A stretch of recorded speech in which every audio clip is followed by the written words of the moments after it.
Sean Fox and his partner Zac Horton founded Mjolnir Technology in 2018 after working together at Greystone Technology. We might call it a boutique IT agency, named after Thor's hammer. Sean's family has a long banking heritage, and before getting into technology, he was a loan officer / IT administrator for their family banking organization, and he remains the chief technology officer. We talk about a lot of nerdy stuff in this one. Building and maintaining secure systems, common mistakes business owners make with their technology and security, and the attack vectors that ransomware hackers are using the most these days. Sean gifted me a copy of his new comic book / internet security training tool, which he wrote years ago and recently illustrated with AI tools because of the time and cost efficiency of the solution. And we get into the current events of banking and economics and politics too. There's something for everyone, and Sean's one smart cookie. So I hope you'll tune in and enjoy my conversation with Sean Fox. Let's have some fun.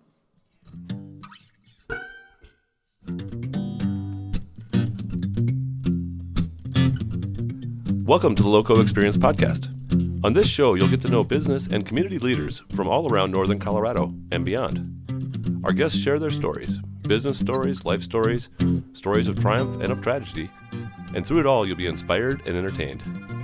These conversations are real and raw, and no topics are off limits.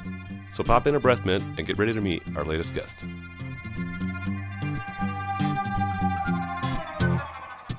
Welcome back to the Loco Experience Podcast. My guest today is Sean Fox, and Sean is the co-founder of Mjolnir Technology. Nailed it. And the chief information officer at Fowler State Bank. Yep. At least according to your LinkedIn, and they both resonate with what you've told me in the past. Yep. Now I'm wearing a couple different hats, it seems like, at all times. Yeah, so. And you were even a lender for the bank for a while, is that right? Yeah, right out of college I started out as a loan officer, and then when my wife got a job up in Greeley, moved back up to Fort Collins, and was still helping out remotely, but given that I wasn't physically at the bank anymore, it made sense to shift my role and transition. Well, and you were learning more and more about IT anyway. Yeah, and that's what my degree. By the way, we like to tuck these over on the side. That if you want to tuck sense. it into there, give you some slack. Bada bing, bada boom. Cool. So anyway, keep going. Yeah. So my degree was in computer information systems. And finance too, I guess, at CSU. But so it's kind of the melding of those two things to make that fit. So. Well, it helps to understand, I imagine, even within the IT scope at the bank, to understand what they really do, what the challenge is. Oh, yeah. Both of them, I mean, they're so intertwined now. We're, with one of our IT clients, we're working on kind of like a tech talk geared mostly towards senior citizens. It's at one of the churches in town. Yeah. And, talking about scams and ways that they can be hacked. It's nice seeing both sides of that coin, because it's not just they got their email hacked, right? They're trying any and every kind of scam to well, and ultimately why they want to hack your email or do other things is to get your money. Exactly, they want your money right, in some fashion or another, whether it's through getting your social security number or whatever. So. Yeah, I don't need to sign up for your whatever junk emails you have coming that they don't care about that. So I think I met you probably just months after you founded Mjolnir. Is that true? It seemed like it was like right in the tech, the Techstars, Founded in Foco stuff startup around there. Week. Yeah. Or so you were established, but maybe like a year or something over at the Articulate. I think it was pretty green because we were trying to just get out and meet as many people and everything, and the startup week and Techstars stuff that they had that was all really helpful, not necessarily from a meeting people perspective. Yeah, they didn't have any money either. Yeah, exactly. But at least you found other people going through the same kinds of struggles. Yeah, and could learn from maybe issues and roadblocks that they'd already hit. So, that was a good experience. But yeah, I think that timeline matches up. So tell me about Mjolnir. What do you guys do? What's your kind of structure? What kind of clients do you serve? Yeah, so we're what's called a managed service provider, which just means we're the IT department for small and medium-sized businesses. Let people log into your thing to get access to their systems and stuff. They can. Usually, not always. Yeah. Well, like 2020, when everybody was shut down and needed to work from home immediately, we'd get requests, hey, can you set us up for remote work For tomorrow? 17. Yeah. Yes, we can do that. So, and it's just like you said, you know, a lot of our stuff, we have the capabilities to remote in and help clients troubleshoot, whether it's, hey, we got hacked or something, we need to fix it and mitigate it, or it's, I can't print because it's 2023 and people are still printing and printing still sucks. So, Yeah, if I could just find a printer that would remember my computer forever, I would like marry it. yeah, you're not wrong. It doesn't exist, but it's a nice thought. So, and you have a business partner at Mjolnir? Yep. Zac Horton. He and I took off on this endeavor together and have been just grinding. So yeah. And it was kind of the nice, marriage. Marriage of skills, because like I've got that finance background and he's really got that operational stuff down pat. Because so he's the super fix-it guy. Yeah, he's the super fix-it guy, and more like, let's streamline the processes behind the scenes. Let's make sure all our documentation, like our house, is in order, because it's stuff that, I mean, the client doesn't see. It doesn't show up in the bottom line or anything. Yeah. But the fact that he's got all our documentation well organized. Because you have to manage all your licenses and things like that. Exactly. And too. And ultimately, you get kind of, like, how do you guys bill? Like, how do you decide how much to charge your clients and stuff? Is it kind of like, here's all the stuff we manage for you, and here's a 30% surcharge for doing all that? It's plus more whatever. Yeah, it's more like a seats based, right? So if you've got 10 computers that we're managing and 10 servers, we kind of base the charges on those devices, because that seems to correspond with the complexity. Yeah, right. Fair. So some person with 4 computers is going to be less than $1,000, a month type of thing, and it's nothing that's going to break the bank. But there might be some that have multiple locations, multiple servers, some cloud stuff tied in, a bunch of 50 or 100 end user desktops, and then you're getting in the 10,000 or something. And then if they get up to that 100 to 300 or 400, then maybe they in-house it instead of having a... Yeah, so our value prop is that you're big enough to need an IT department, but not big enough to hire somebody full-time. So this way you get an entire IT department at a fraction of what one person would cost. Well, and I don't even want one full-time IT department person, because he wants to go on vacation sometimes. Exactly, and that's inevitably when stuff blows up. Yeah, right? You need 2 full-time people, really. Yeah. And so there's a big stretch from... like Alma is basically our IT department right now, because she's 20 and figures stuff out good. Yep. and it's like you said, you guys are small enough and straightforward enough that you don't have a need for a full... We don't capture IT hardly department. any of our customers' information. We let the credit card company do that and whatever. And you're things not like running that. 2 servers in the closet somewhere. Yeah, and if we are, I'm not, almost mining Bitcoin on it without my knowledge. So she'll be retired Which in a couple weeks. Yeah, good well, for her. I wish. If it was that lucrative, I'd buy some servers for me too. Yeah, it was for a while. I don't know if it is anymore, but it might. Well, especially I don't think I get billed separately for my power. Okay, it might so be Horner then. Painting could really subsidize my Bitcoin mining operation here. There you go. That's. Hope you're not listening to this one, Moses. Yeah. But that's kind of where we. That's the core of your offering. Mm-hmm. Yeah, and like you said, when vacations happen, inevitably that's when things happen. When Zac and I first had started working together previously, before starting Mjolnir, I think it was maybe his second week on the job, and I'd been there a while and had some experience and whatnot. But I went to Brazil and saw an email that one of the clients that Zac was covering while I was out got ransomware. Oh, and I'm not exactly the proudest of this, but the phone, I just put it back in my bag. I was like, no, Zac's got it. Yeah, he's got it. Well, so he got thrown to the fire like immediately out of the gate. But I'm sure he'll call if nothing, if it really. I made sure the phone was off, so they couldn't call. I didn't want to deal with that. Well, I was on the other side of the world, but so it got fixed. What are some of the big challenges in your space? Because I imagine that if you're managing for other people, are you then the potential attack juncture, or are they still trying to get in through your customers mostly? Both. So yeah, it's anybody and everybody right now. We actually tell our clients, like, it's not a matter of if you'll get hacked anymore, it's a matter of when and to what extent, right? Like, you getting hacked might be, somebody got your email and signed up for a bunch of stuff, right? Oh, right. Not bad. or it could be ransomware where your entire organization has come to a grinding halt Yeah. because your servers are locked up and they're charging you $2,000 worth of Bitcoin. So Right. and if- 2,000 would be a cheap one. well, they tailor it like they're not stupid, right? You know, they tailor it to the size of the organization. None of our clients are like JBS, you know, where Right, they're right. getting $30 million of Bitcoin. Like we couldn't support them if we wanted to. Right, right. But you know, it's something where they try to make it where it's Yeah. They easy enough easy enough to you just want pay it. Yeah, I'm not calling the FBI. I'm not, Exactly. whatever. It's just which cost if of you doing do get business. ransomware, the FBI should be the very first call you make. Is that right? Yeah, Okay. because you know, especially with The ransomware stuff, especially. them and your insurance company. So, Yeah. I mean, I should be your first call, but Well, if both. you've already got If you're a ransomware, customer. it's too late. Yeah. Yeah. Fair enough. Um, So, like, what got you excited about this? You were working in this industry already. Is that what I remember? yeah. So, well, and I mean, it goes way back even to high school. So Yeah. the So high should we back it up? I would Jump say, in the time yeah, machine right away and we'll do just- that part of yeah. the thing? We don't need to go all the way to 1985 like the beer cans say, but Is that your year? no, I was 89. So. Okay.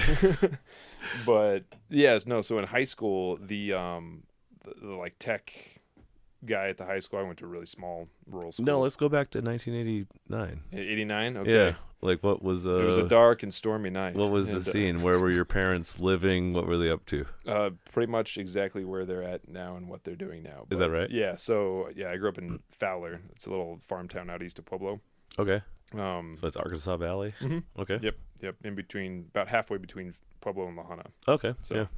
yeah. So real small, but yeah, I think our graduating class was like 35 people. Fair. So Pretty big compared to mine. Mine was only 5. yeah. But still small enough you know everybody's name. Exactly. And Exactly. then some. and And their the, parents' name. Yeah, the tech director didn't have a lot of other options in high school, so I just drew the short straw, and he said, "Hey, you're gonna." Oh, you became the tech guy? Yeah, one of Ish. me and one of my buddies, he kind of essentially served as his TA for like 3 years. Oh, but you didn't answer my question. So your Oh. parents were in Fowler Oh, doing what yeah. they're doing. What were they doing? Oh, so my mom was a school teacher, and Okay. then after both my sisters were born, she ended up just staying home with us. Okay. So you're the Um, oldest and then 2 sisters. Yep, 2 younger sisters, and then my dad's just been working at the bank for 45 years. And this so- is his family's bank, his grandfather, or his dad? Yeah, so my great grandfather Wow, great. Wow.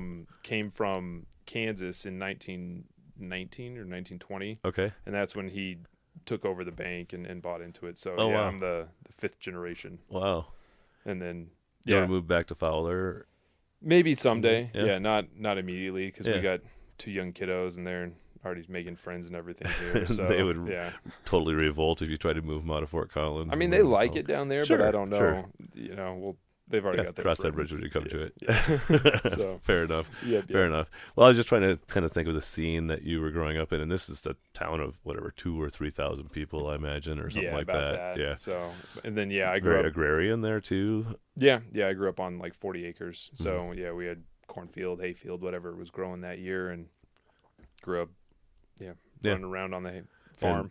Had this tech background in high school. Was that kind of like, did you just gravitate to it right away? Were you that nerdy guy that was, I guess computers, when I was growing up, like the super nerdy people were like learning how to use computers because they were, you could had to build your own almost in the earliest years and things like that if you wanted anything good. Yeah, I didn't have All to. that. You didn't experience any I didn't of have that to stuff. blaze the trails. No, Yeah.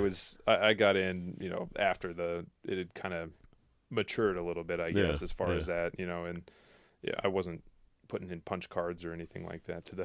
So it was just pretty natural. Like you weren't, Yeah. there wasn't really a time when you were a digital native almost from the early Pretty years. much, yeah. Yeah. I mean, I was playing World of Warcraft in elementary school and junior high, so it was like the first iterations of those. And, Yeah. and it was, just interesting Yeah. to me. But we always had like we growing up on the farm, we had like dial up, Right. for quite a while before DSL showed up. Right. And so it was not like I was getting to really build and experiment much at home. So once in high school, it kind of went down that path and just kept getting more and more interested in it. Yeah. So, Yeah. Cool. but And so you signed up for CSU computer information right out of high school then? I started in engineering, Okay. computer engineering, and did that for a year, and then decided I didn't really want to be building robots. What's the difference? Yeah, is that what that is? I mean, it's like a very watered down difference, but yeah, the computer engineering is more of the like hardware side, like you're designing circuit boards, stuff like that. Like you're doing a lot of the design and development of the stuff. Actual hard assets that are inside, not and the then soft stuff that makes it do stuff. And then the computer science is more like you're writing code, programming, web dev, stuff like that. Yeah. Okay. And then I did the computer information systems, which essentially is like the translator between the business world and the computer world. Yeah. Because I still had programming classes and whatnot, but it was a lot of business classes too. Yeah, just reasonable. How do you use computers in business? And who's the one on some sort of project translating what all the computer science people are saying and what all the C-suite is trying to accomplish with it. So. Yeah, fair enough. Okay. Yeah. So pretty straightforward for you as a degree. For me, yeah, it seemed like the best fit. So yeah, like computer engineering was fun, but it was, I don't know, it didn't seem like where I wanted to go. So the switch, then I felt a lot more at home. Fair enough. And so circa me this, like when is this that you're getting out of college, and you went back to Fowler for banking right after? Is that what happened? Yeah, so once I graduated in 2012 from CSU, and then went back to Fowler for a couple years, 2 years I guess, and then in that interim got married. So Fowler girl? No, actually, she's from Arizona. Oh, so that's someone you met in CSU or something along the way. No, that's even that story. That's a pretty good story too. So we met in Vegas. Oh, but which I always lead with, but it's rather misleading. So like we did meet in Vegas, but it wasn't just some random like at a club. I was one of my buddies from high school. He and I, right after I turned 21, and another friend went to Vegas. Just to go and sure. And he said, "Hey, we got to have dinner with my friend Gina while we're here." And I guess they'd been family friends all the time growing up because his mom and her mom were college roommates. Oh, wow. But he had just been like squirreling her away, never introduced me to her ever until finally then he introduces me, not thinking anything of it. And she and I just kind of kept talking, and the rest is history. Yeah, that's cool. Love at first sight almost. But yeah, my dad was not excited when I said I met a girl in Vegas. He didn't think that was I'm guessing she was more your type than your dad feared at first. She stayed in engineering, so she's a civil engineer. Fair. Yeah. So, but no, it's been super great. But yeah, awesome. Just kind of a random, fortuitous series of events. Yeah. And then you find this Arizona girl. Was she a city girl? Yeah. So you take her graduating class was, I think, as big almost as Fowler. Right. So, so you guys meet, you get married in short order, kind of thing, and she comes with you to Fowler, or no? Yeah. After we got married, she moved because I had bought a house, purchased a house down there, so she moved in, and then she'd actually worked on the 2013 flood up here. Okay. Yeah. Because the civil engineering firm she was working for was one of the contractors on it. Okay. So they sent her up to do that. So she'd, spend weeks at a time up in Loveland and Greeley in the kind of command center. Yeah. And then one of the gals that she'd worked with at their company got poached by CDOT. Okay. CDOT said, "Hey, come work for us." So she said, "Cool." And then she asked Gina if she wanted to come too. So brought her along, and which meant, "Hey, I've got a job in Greeley now." Oh, so it was chasing your wife's job Pretty in Greeley much. that brought you back up north. Yep. Oh, cool. So then, I was still helping out at the bank remotely with what I could in that capacity, and then figured I'd start doing some tech work up here. I see. Yeah. And that started not just with Mjolnir, though. You worked at another firm. Or... Yeah. We worked at Greystone for a while. Yeah. So is where Zach and I did. Yeah. Kind of one of the bigger local organizations around doing that kind of thing. Yeah, they're quite a bit. I think they're over 100 employees now. So they're real good. I had Peter on early, like maybe number 15 or 10 or something like that. He was a guest on the podcast. So they were about that size at that time, but I don't know. It's been a while. So I would say, they're firing on all cylinders. Seems like, they're they're doing not great. something you aspire to with Mjolnir. Would you want to create a big firm like that? We've talked about it and thought about it, but I mean, while we were there, you hear Peter talk about kind of the growing pains and whatnot. And I mean, Zach was only 2 weeks on the job, and you didn't even bother to respond to an email about a ransomware attack. Well, he got the same email, so it's fine. But no, yeah, it's the growing pains. It just because right now we're pretty lean, right? There's just three of us. We've got a tech that works with us too, but we don't have all the HR and accounting. Like you take care of all the back of the house, basically. So once we start, if we decide that that's where we want to go, then it's kind of a different model. So it's not just a matter of adding one. Pretty soon you do have to have a full-time HR person, or at least a half-time office manager. Somebody to support with. You can't just put the trash can out and say this is the complaint department. Right. No, it changes the thing quite a bit, although you're still a little bit vulnerable to those vacations and stuff like that. I imagine you and Zach at least have to make sure you're not gone at the same time. Pretty much, not for very long anyway. Yeah, now if I travel abroad, the phone doesn't get turned off. Fair. Fair. Yeah, I'll at least attend to it as much as I can. So, but yeah, no, right now we're in a good spot, so we're kind of just picking and choosing who we want to work with, which is nice because now we don't have to take on each and every client because some of them are not fun to work with. Right. Who do you want to work with, by the way? Who is your favorites? Like, where do you find the most value add? Where they appreciate what you do and you can add value to their world, save them some money even. Law firms are great because they never balk at your hourly costs because they're just like, that's all you're charging? That's only 1/2 of what we charge, or 1/3. If that, But, plus, and they're like a, 9 to 5, Monday to Friday type of business. So we don't have necessarily a favorite, but we do have like a least favorite. I don't want a restaurant necessarily just because, or a bar, because I don't want the call that the point of sale went down on a Friday night at 10. Right. Because obviously that's a big deal. They need to be addressed. Super high urgency for them. But I don't want to be the way I fix it. So, I'm busy. Yeah. So that's, we've kind of transitioned it more into fit the lifestyle that we're looking for rather than growth at all costs. Right. Well, and there's probably, in a lot of ways, I imagine there's more people trying to hack into a law firm's thing or things like that than there is for the restaurant anyway, just because they understand the resources and the whatever opportunity.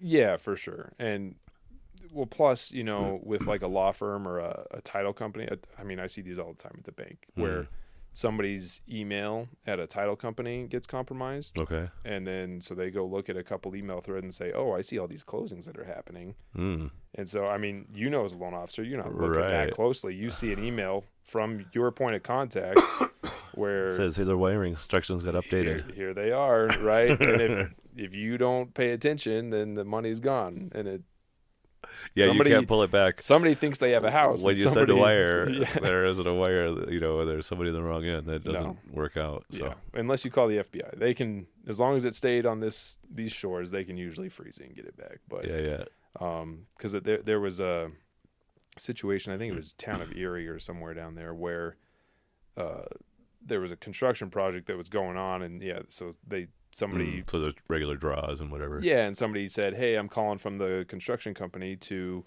get $1 million advance on our project, and the guy sent the money, and it was not to the construction company. But luckily the FBI got involved, and I think they got the money back. But that's probably not all that frequent, though. No, that's a big mistake to. Thanks for the beer, by the way. Yeah, of course. Sean was nice enough to bring me my first taste of the new Fat Tire Ale. So the rebranded, slightly sweeter amber, maybe. It's a little bit lighter. I think a little lighter. Yeah, it's a little more sessionable. Yeah, it's almost like an old Aggie or something. But it's fine. With a little more malt and a little more amber than that. Yeah, it's not as light as. But it isn't nearly as.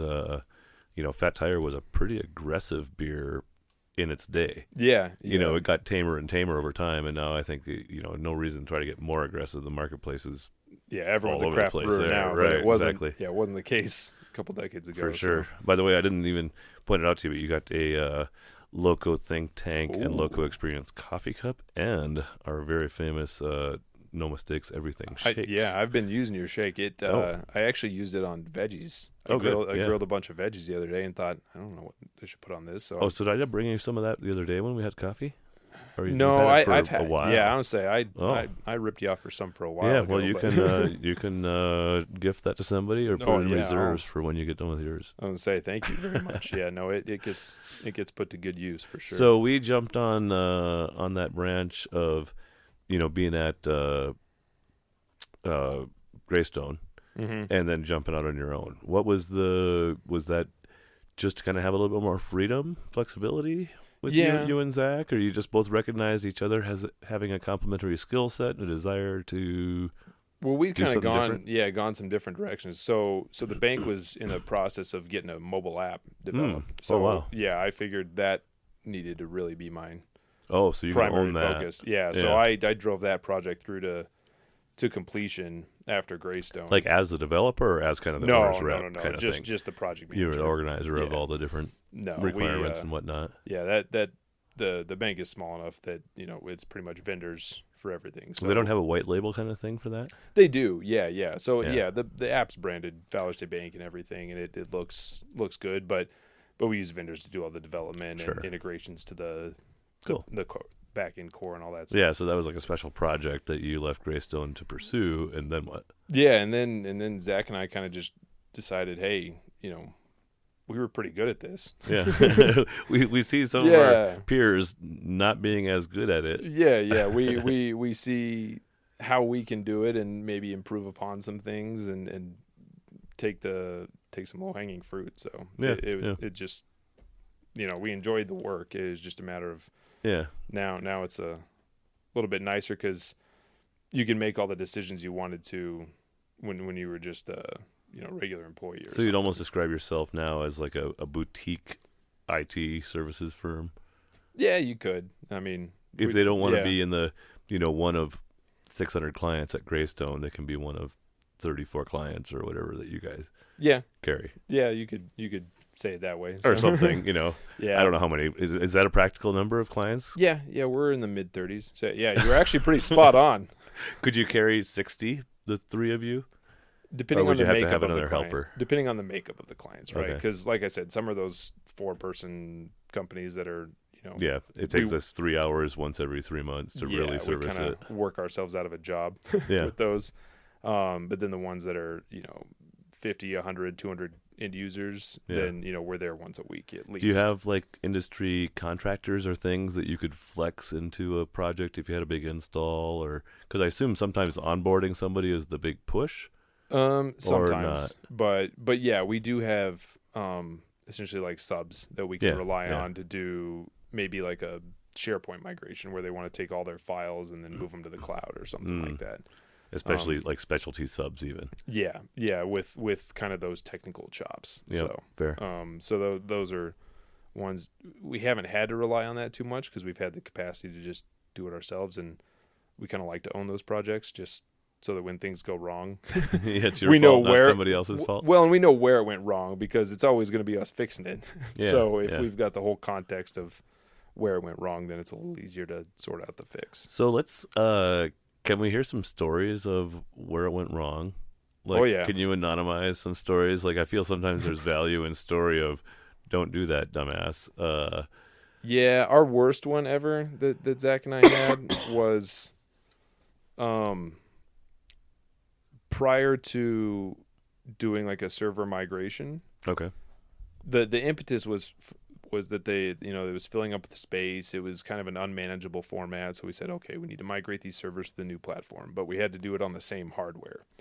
So we kind of had to migrate, like delete everything, then migrate. Like copying it onto the back of the record from the front of the record at the same time. Yeah, and unfortunately, quite we like that. deleted the backups before we started.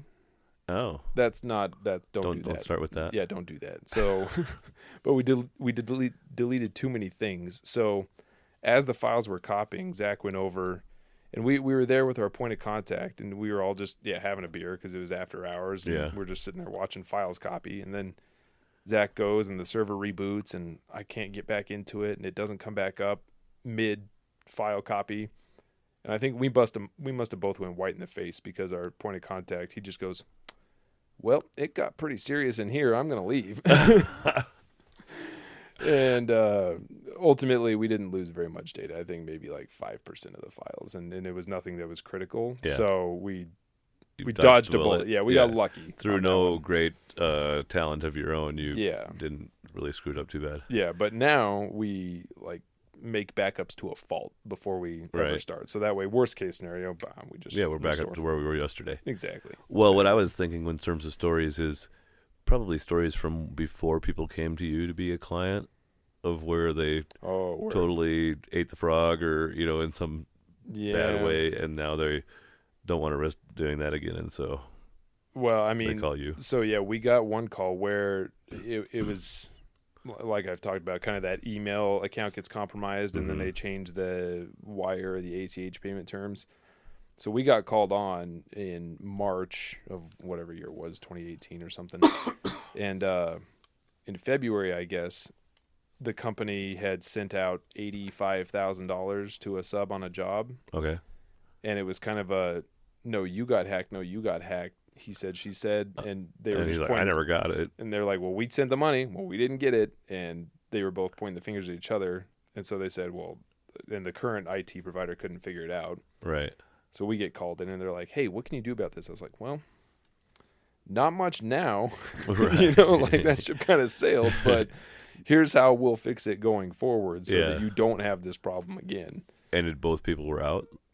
Yeah. Like somebody got into the midst of it. Lawyers got involved, I'm sure. Neither the person got paid nor the other.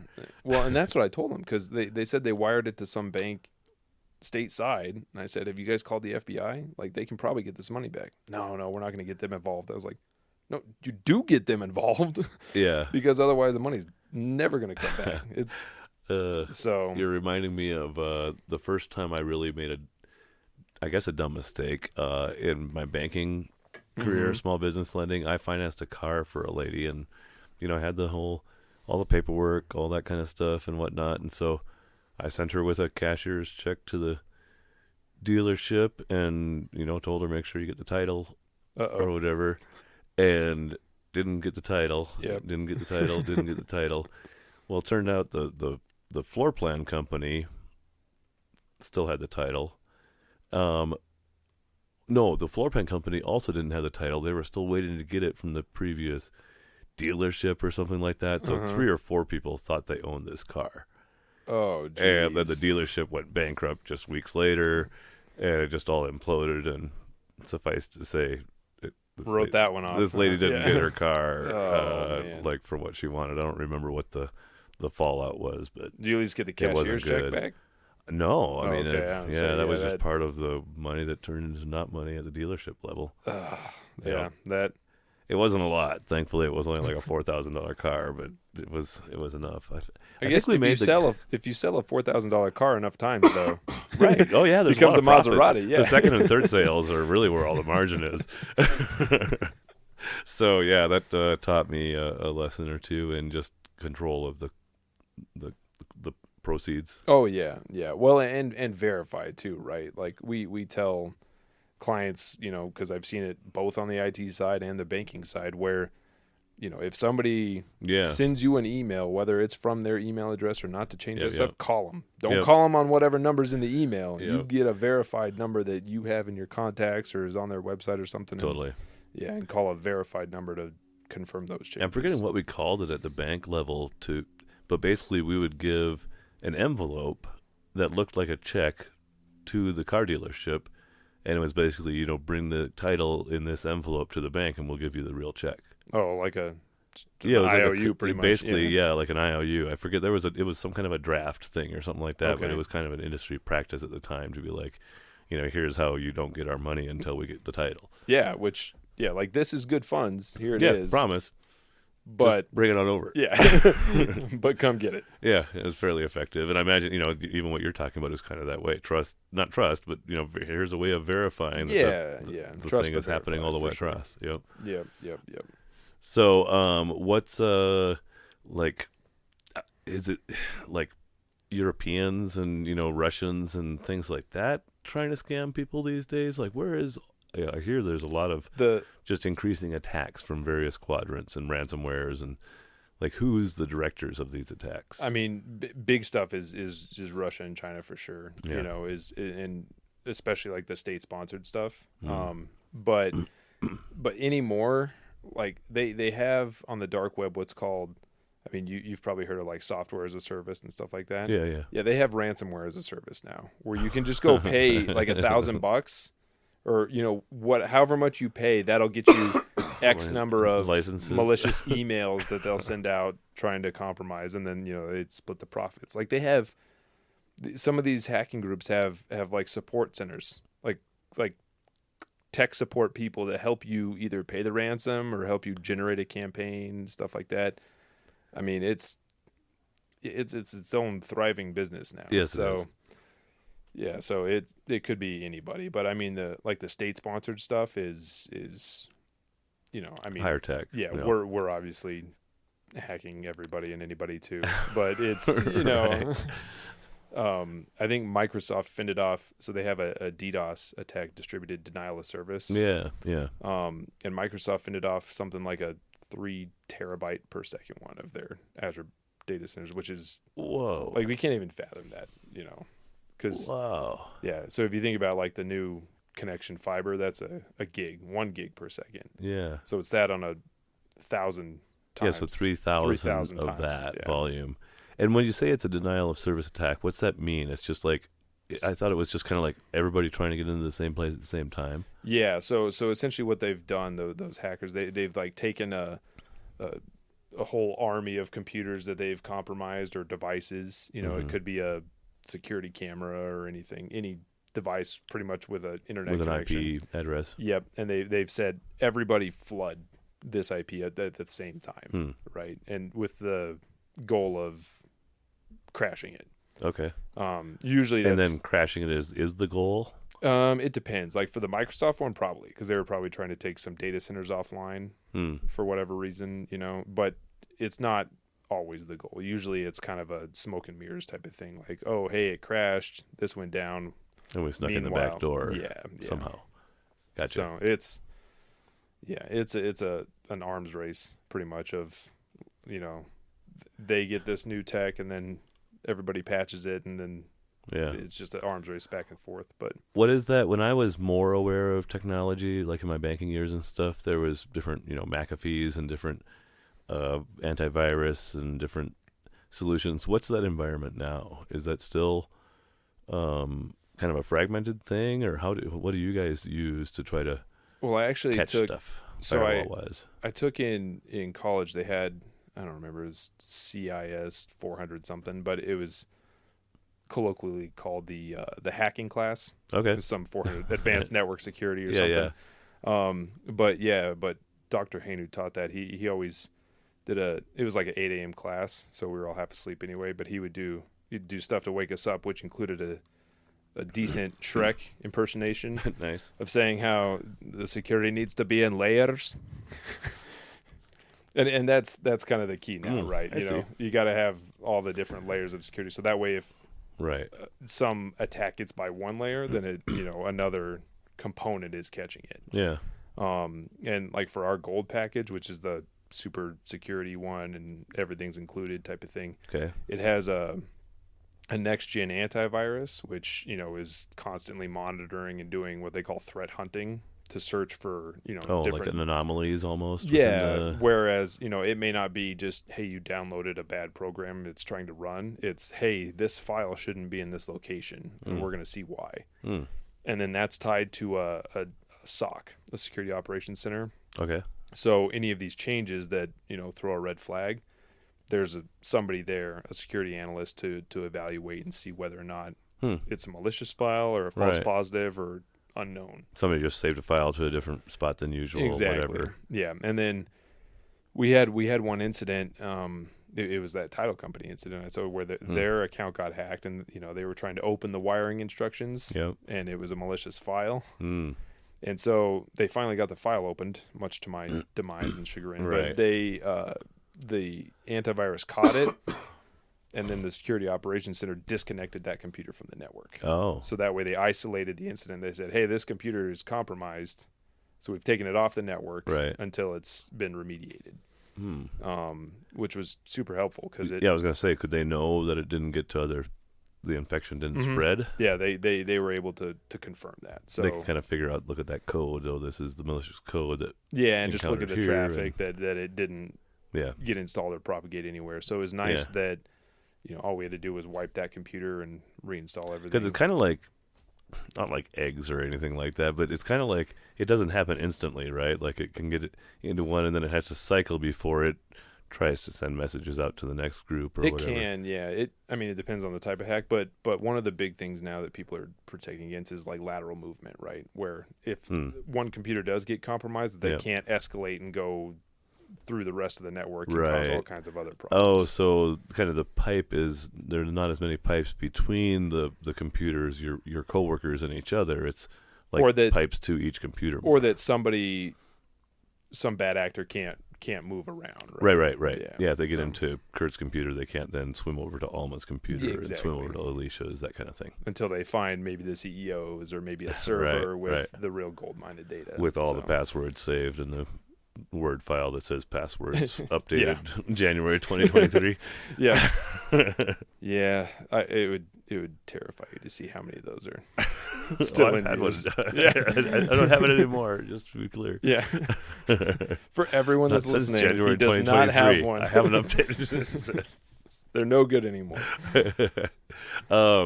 So like if you wanted to give some like best practices to those that are the very small businesses, right now they're not thinking about even a second employee. They're just a solopreneurship, but they've got, bank stuff, they've got revenues and this and that. They've got some systems. What are their best practices for staying safe? Can you use Google Gmail and stuff like that safely? Yeah, it's fine. It's not the greatest, but it's fine. The problem with just a basic Gmail is that you can't really customize any of the settings, right? You just got to take what Google gives you as far as security and all that other stuff. But the biggest thing, whether you're a solopreneur or giant business or individual, is like multi-factor authentication, right? That's all the big rage right now is every time you log in from an unknown device, you got to put in that stupid code, right? So that way, even if somebody does and do that with everything, even if they do get your password file from January, they're still not able to log in. Oh, right, because they're on a device. They're in Bermuda or Russia or something, or a VPN from Los Angeles. I would say, they can make it look stateside, but they're still not able to get in because they don't have that. It's a different device. Yeah, so then there's no way to really, at least not easily, imitate the device. There probably are. There are, the government has those tricks, but not everybody. Yeah, well, I mean, if you're getting like a code, like a text or an email code, then that's less secure. Well, it's less secure than like using an app, like an authenticator app. Oh, I see. But it's still better than just using a password. Fair. So okay. So that's one good item to keep in mind is just that two-factor stuff. Yeah, which I know is annoying. Like it is annoying. We tell our clients like, hey, this is going to be enforced. Just grin and bear it. Yep, just do it. It has to happen now. So, anything else really key importance there? I was telling people to use a password manager pretty heavily, and then LastPass got hacked last year, so that took a little bit of wind out of the sails. I think it's still the best. It's better than having a sticky note or Word document that says password list. Yeah, or like your wife's name and you just keep changing the number once okay, I got to change it. We're up to 52 now. Right. Yes. We had a client that did that. So, it was that or Broncos 7, those are then Broncos 8. Yeah. Oh, I guess 7, until they had to change it. Yeah, but then they change it right back. So or add an exclamation point. It's I've never done any of these things, Sean. Good. I don't know Good. why you're looking at me like that. So, let's talk about. Actually, let's take a short break because my beer's been empty for like 6 minutes already, Mine's and empty too, so. Then we'll come back and talk about banking a little bit. Deal. The Loco Experience is sponsored by InMotion, providing next-day delivery for local businesses. If you need anything delivered in northern Colorado, InMotion's flat fee service is a great resource for your business. Delivering from the Wyoming border to Denver and anywhere in between, their clients range from small breweries to real estate companies.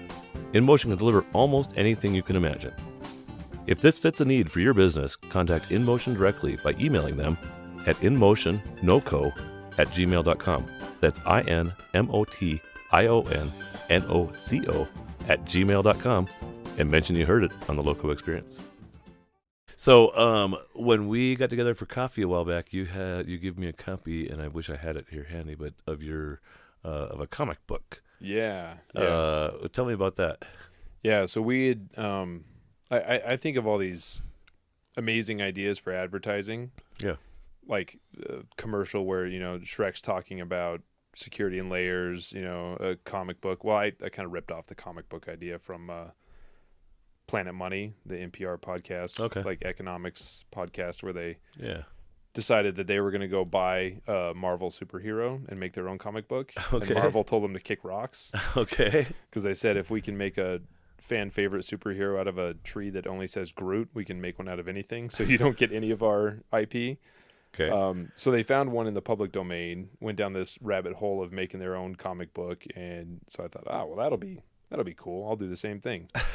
Wrote the comic book, found a guy to do the artwork. He got so busy, he couldn't do it.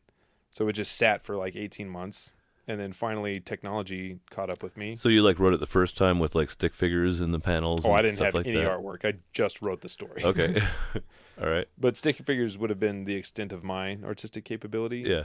So, but then, technology caught up and all these fun AI tools came out. Yeah. And I was able to generate enough coherent things. Like when you just tell the Chat GBT, or this one was DALL-E 2, but it's all the same engine. Yeah. It was, graphic novel style of Mjolnir sending MFA codes to a smartphone with lightning. Okay, it'll generate some ridiculous pictures, but you can find a couple that work for the comic book. Oh, interesting. And it's just that simple. Yeah. You just you got to sort through a lot of nonsense because it gets real weird. It might hand you a picture of Donald Trump and a girl with a lollipop. Well, I mean, it tries to get what you're going for, gotcha. But it.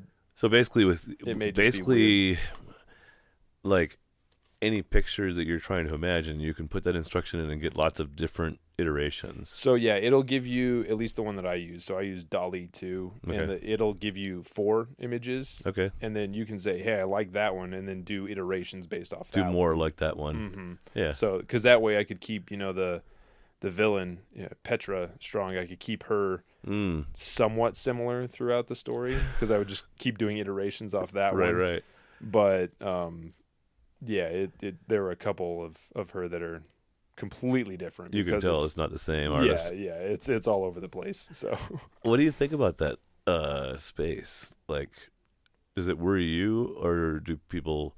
It worries me because they're already using it to say, hey, generate this exploit to crack somebody's Wi-Fi type of thing, or maybe not that one specifically. Yeah, but one of the things that all these things are good at is coding. Right. So they'll peck at something until they get the answer. Exactly. And it's really good at giving you scripts or coding, like, hey, write a script to do this task. Right. So, it's really good at coding. I think Microsoft's CEO, Satya Nadella, he said something like, because they own GitHub, which is all the coding repository. He said something like 60% is AI assisted code on really their platform. already, yeah. Wow. Which, I mean, it's still people sure reviewing it, using it, integrating it, but it's we were in our strategic planning updating meeting this afternoon before you got here, and one of the lingering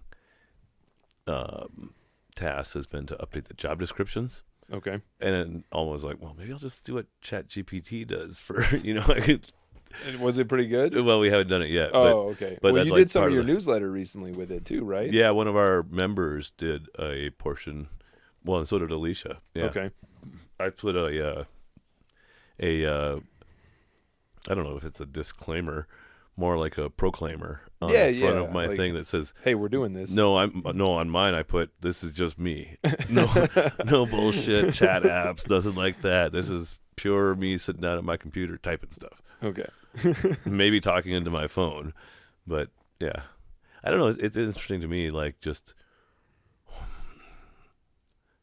I guess it'll just make us smarter thinkers. For that computer software engineer or programmer that uses a tool like that to get around a roadblock that they're stumbling on, that kind of thing. Well, I told Zach he's got a window before I tender my resignation at Mjolnir, because I saw some job opening for, they call it large language model trainer, which essentially you're just sitting there chatting with a chatbot all day. It was like $100,000. What? Yeah. So I told Zach, I was like, I can talk to a robot for $100,000. You're out. I'm out, bud. Right? Yeah. Good luck. Oh wow, I would love that job. I just get to chat with them all day long. Although I don't know, I feel like if you chat with it that long, it gets pretty dark pretty quick, right? Like some of the things I've read, like I could make a episode of the Loco Experience where I just sit down and with a chatbot until one of us breaks, and just go like 27 hours or 65 hours, just like. Oh, you're not gonna make it that long, man. The robots are gonna win for sure.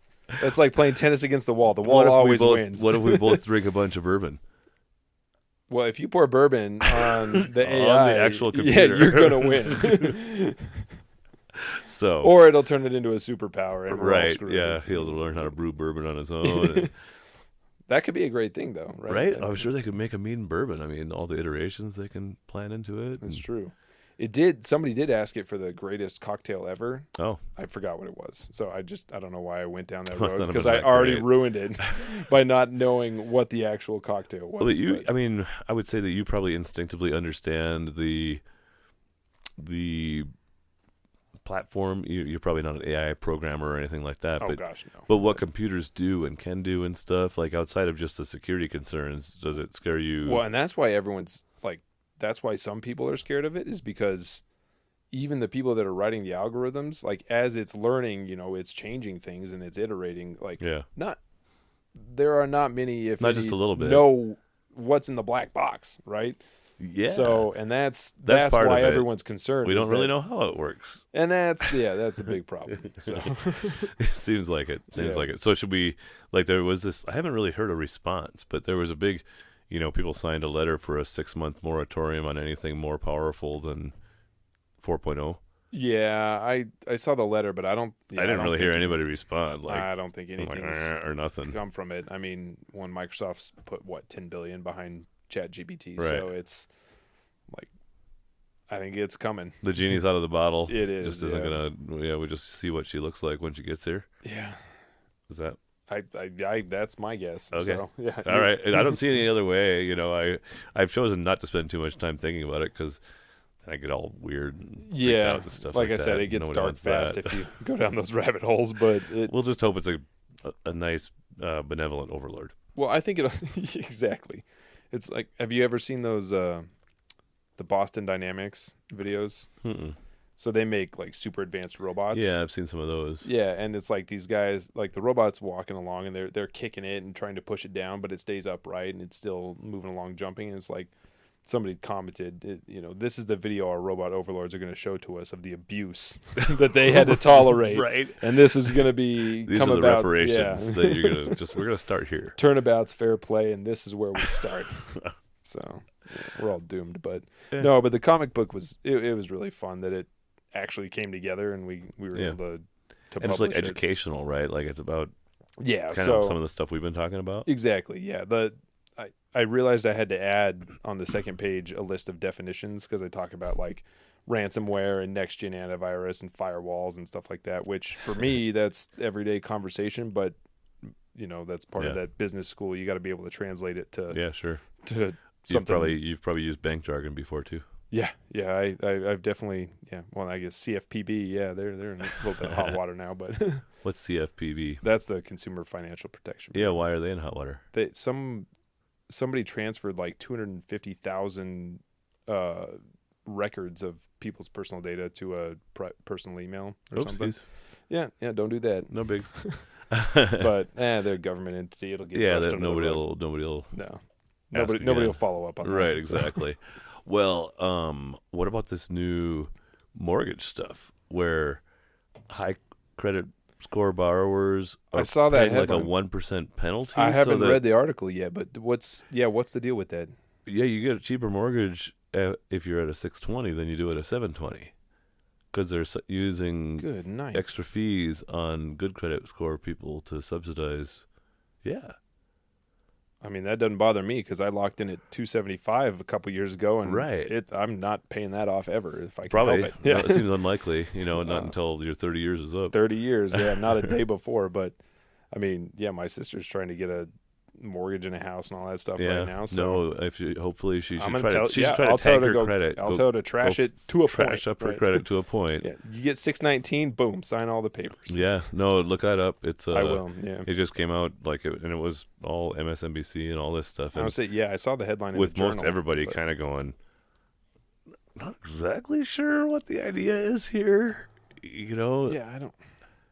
What is that? Somebody said on Twitter. I thought it was pretty accurate. Was like having people that follow the speed limit pay the tickets for the people that go fast.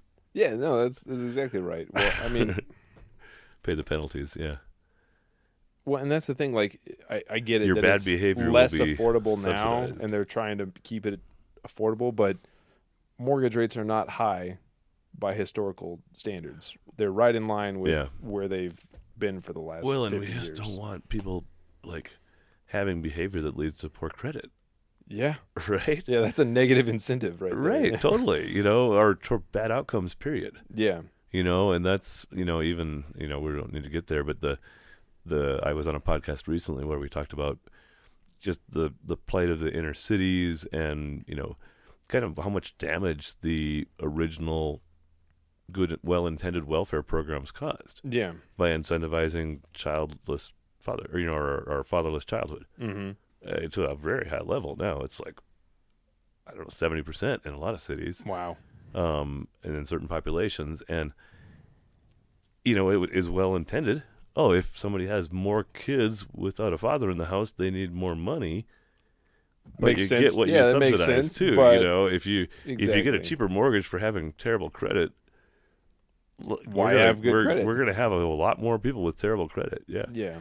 because you save your most on the mortgage. You might pay more for your car insurance, but that's like the car insurance companies are going to have to turn around too and subsidize the bad somebody's credit footing the bill. people. Yeah, somebody's footing There's the no bill, free so- lunch. Yeah. No, not at all. So tell me about banking. Like, is you said your great grandfather established the bank Well, back he in the day, or he moved and then the family yeah. did? So he was working at a bank in Kansas, Okay. and it was kind of a situation where he was kind of as high as he was going to go there. Mhm. So the honcho, chairman of the board came to him and said, "Hey, you're not moving up here, but I kind I of would do believe another in you." branch somewhere. And so kind of thing. so they looked at a couple different banks and they said, "Hey, Fowler's seems like the best fit." So that's the one. Yeah, the actual his boss financed him to buy the bank in Fowler and and this was back in the days when you couldn't really have banks that were connected and stuff. Even something like that. there was no yeah. branch banking, at least in Colorado, for a long Well, time. and across state lines would have been a thing too. 'Cause he was Right. coming from Kansas. So and it was already it had been established in 1899 with a state charter. Yeah, I guess the state yeah. charter came a little bit later, but That's pretty wild. You got staked basically. yeah, it got staked and then had a few 8 or 9 good years from 1920 on, and then spent the rest Right. of his life fighting the Depression and the war, and just had a rough go of it. Yeah. But yeah, so But made it through apparently. Yep. Yeah, they didn't have to close. They kept afloat, and everything was.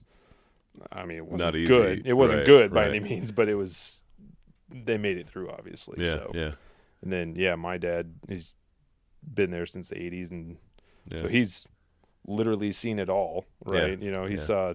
Does your dad effectively run the business now? Of Yeah, he's that the bank? CEO. Yeah. Yeah, so he's still running everything and doing the day to day and all of that. But yeah, he still. And talks what's that about, look like? Is that a 10 or a 20, 30, 50 person organization? 15. 15? Yeah, so Yeah. it's small. Yeah. Just one physical One branch. branch, yeah. Mhm. No, not affiliated with any other banks or anything Nope. like that. Just independent community bank. Yeah, just sitting there, tiny bank. I think like maybe 130 or something million in assets. Okay. Well, fairly sizable though Yeah. for one bank. Yeah, not one. I mean, we've seen a bunch of growth over the last 5 years. Awesome. So Good.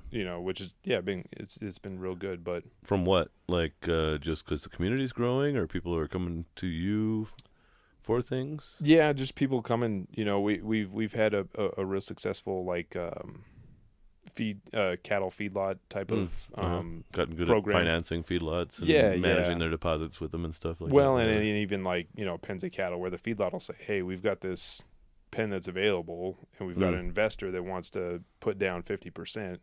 Can you guys finance the rest and do the feed and all that stuff? And then 6-8 months, knock on wood, everything pays off. Yeah.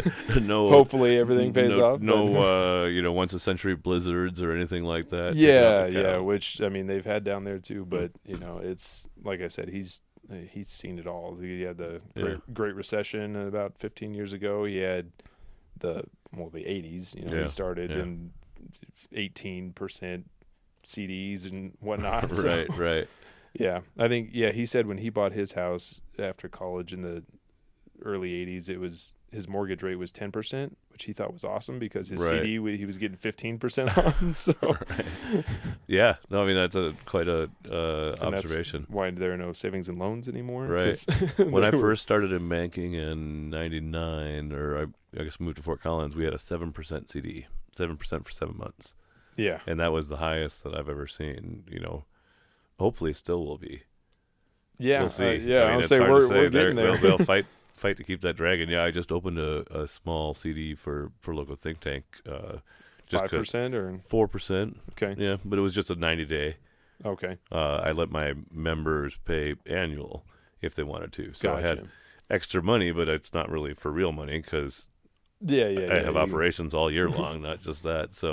So I wanted to tuck some of those annual payments away just to. Well, shoot, I bought a treasury a month ago or something. For a 6-month treasury was like 4 3/4. Really? So yeah, wow. it was nuts. So what are you a student of that, of the economy and the greater macroeconomic thing and stuff? Are you? I like to. What do you think about that? You mentioned Silicon Valley Bank and First Republic. Talking about what's going on over there these days. Is that? Yeah, I've been listening to a lot about kind of what went wrong, and make sure that, hey, maybe can try to learn some lessons, hopefully, and not have to experience essentially just an old school bank run. A much, much faster version of it. I think at the peak, Silicon Valley had like 40 billion go out in a day. Right. Or try to. They interviewed. Never did let it all go. No, they interviewed one lady who tried to get their wire out late in the afternoon and never went out. So but yeah, essentially, you get it how banking's all fractional. It's all trust based, right? Well, for the listener that's out there, do you have a Cliff Notes ability to describe that? Like a balance sheet of a bank. And I mean, I say the bank's 130 million in assets. They don't have 130 million dollars in the vault. Right. So I went and talked to a 5th grade class, and I pretty much just discouraged a bunch of people from no bank robberies. Yeah, from robbing a bank, and told them that hacking was the only way you're going to make any money. In the vault there might be $1 million. or something in that size of a bank. Yeah, nothing that's even close to the total amount on the balance sheet. If a And what they do have in assets, a lot of it is electronic. Exactly. Right. Yeah, and with Silicon Valley, there are all these avenues to banks where they can go borrow a bunch of money from the Fed or from other correspondent banks. They just couldn't get it fast enough. They tried to get it from the Fed to get $20 billion, and it's still it's kind of a point your finger at they didn't have the collateral. Yeah. But essentially, with Silicon Valley, they had bought a bunch of long-term bonds at 1%, 2%. When rates went way up, the value of the bonds went way down. It's just, the price to yield ratio is inverted there. And so it's... Oh, and so they weren't maybe in as bad a shape as... It was a liquidity crunch, but... Well, they had the liquidity crunch after, but the problem was... But if they would have been able to get the Federal Reserve line, then they wouldn't have had to liquidate those bonds, theoretically. Maybe. So they did liquidate some bonds, and then the thing that sparked the run is that they tried to go raise money to cover it. So they had to write those bonds down, and they lost $2 billion. Right. So they said, okay, well, we'll just go to the capital markets and raise $2 billion. And everyone's like, why the hell? Why do you need to raise money? They're struggling. Yeah. And then the bank run happens, and they try to get stem the tide funding and can't get it because they say, hey, we've got this bond portfolio to pledge as collateral. And they say, well, that bond portfolio is not worth what you think it is. Yeah. It's worth 70 cents on the dollar. And yeah, next thing you know, the FDIC's taking over. Yeah. So. Does it scare you as part of a family-owned bank, or do you feel like It does. I mean, just because, you don't have see how fast the tides turn, right? You don't have 96% of your depositors with uninsured deposits, though, probably. No, I would say it's more like 6%. If that. Yeah, it's definitely less than 10%. But and then for the customers that do have concerns, right, that are large depositors, maybe they got 750,000. We'll do reciprocal agreements to say, right. Hey, we'll go put 250 at this bank, 250 at this bank, so that all your money is technically insured. Yep. Right. Yep. It's all shows in your account here, but we've made arrangements with other institutions to make sure that it's fully covered. What do you think about the depositors getting made whole in that Silicon Valley Bank deal?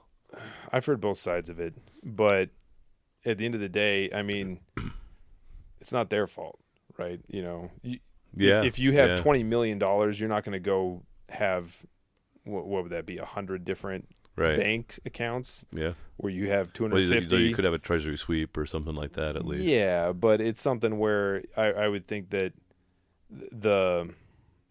and what they said was, all the big banks have the implicit backing. Yeah. Right? Like, JP Morgan's not going to fail. Yeah. So it's no problem holding $10 million there. But the thing is, you would think that no bank is going to fail because the regulators are supposed to be doing their job. Right. Supposed to be. Right. Like Silicon Valley should have never let that go. Right. We just went through a bank exam and had to deal with, hey, are your liabilities matched up to your assets? Are your bonds? Yeah. Do you have too many long-term bonds? Yeah. And what's your liquidity ratio? Right, we do the stress test quarterly now. It was just annually, but now we do a stress test quarterly where one of the components is 25% run on transactional accounts. Wow. So just transactional, right? Like Sure. we're not saying that people are going to cash in CDs Right, and right. stuff like that, but of the demand deposits, like could we weather that storm with the current liquidity plus all the borrowings that we have established? Yeah, if the rumor mill down at the Fowler Cafe says, hey, I heard the bank's not doing so good, could you withstand it for a couple of days? Yeah, so At we do least. that quarterly and make sure that if it fails, like if there's some concern, then we address it, which, I mean, it's fine. Like we have more than enough. If all the people decided to come demand their money tomorrow, we can meet those needs. So how many, what percentage of banks in the country right now are like a one location independent? Oh, I don't know. It's got to be low. Almost nothing, right? I was going to say, it's got to be low. You're a dinosaur, kind of. Like, what's the future hold? Do you think that, is there somebody in your family or otherwise that would manage it? Because your dad's going to be close to 60 by now, I guess. Huh? He's over 60. But over 60. So what we did was I named my son, we named him after the grandfather that took over in 1920. So they're both named, it's the same name. So he's Hurley. So if your dad can go to 80, then your son can just take We're it good. over. Yeah. No, but yeah, no, I mean, I'm staying involved and engaged and whatnot. So yeah, we've got, assuming I can make it to 80 years old as well. It's sustainable and all that and whatever you're involved in. Correct. You don't have any anticipation of some, it's an interesting. Well, nobody necessarily really wants to buy you. I suppose you could probably, like the Bank of Colorado's and the Adams Banks and things like that would make you'd be a good. Oh piece in yeah, their I mean world. there are definitely there's a lot of small suitors if you small wanted community banks that are still way bigger than us that I think would find a lot of value there because seems like you're very competitive in your marketplace. Yeah, competitive. We've got a lot of good expertise in what we do. I mean, we focus on the staff ag and whatever, right? Exactly. Plus, we've got a super strong balance sheet, so it's something that it's just a matter of. We've talked about adding more branches, but I think that rather than having that capital investment, I mean, I know at least from my standpoint, I do most of my banking on my phone, right? Right. So it doesn't necessarily make a lot of sense to invest in that physical infrastructure. Yeah, I look at there's a bank, Live Oak Bank. Okay. They're much bigger. They're hundreds of billions probably in assets. at least hundreds of millions, but Right. Much larger. But they don't have a physical footprint. Not at I all. think they have a headquarters, maybe some offices, but Right.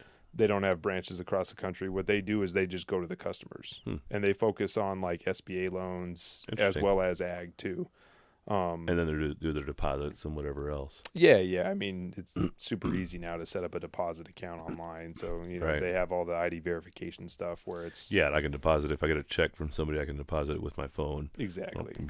Yeah. Yeah, and even if it's, a $100,000 check, we have processes in place because, if somebody goes and sells cattle, maybe they got a $100,000 check that they just want to snip a picture with their phone. I mean, that's fine. It's going to kick out. Like, that's not automatically getting deposited.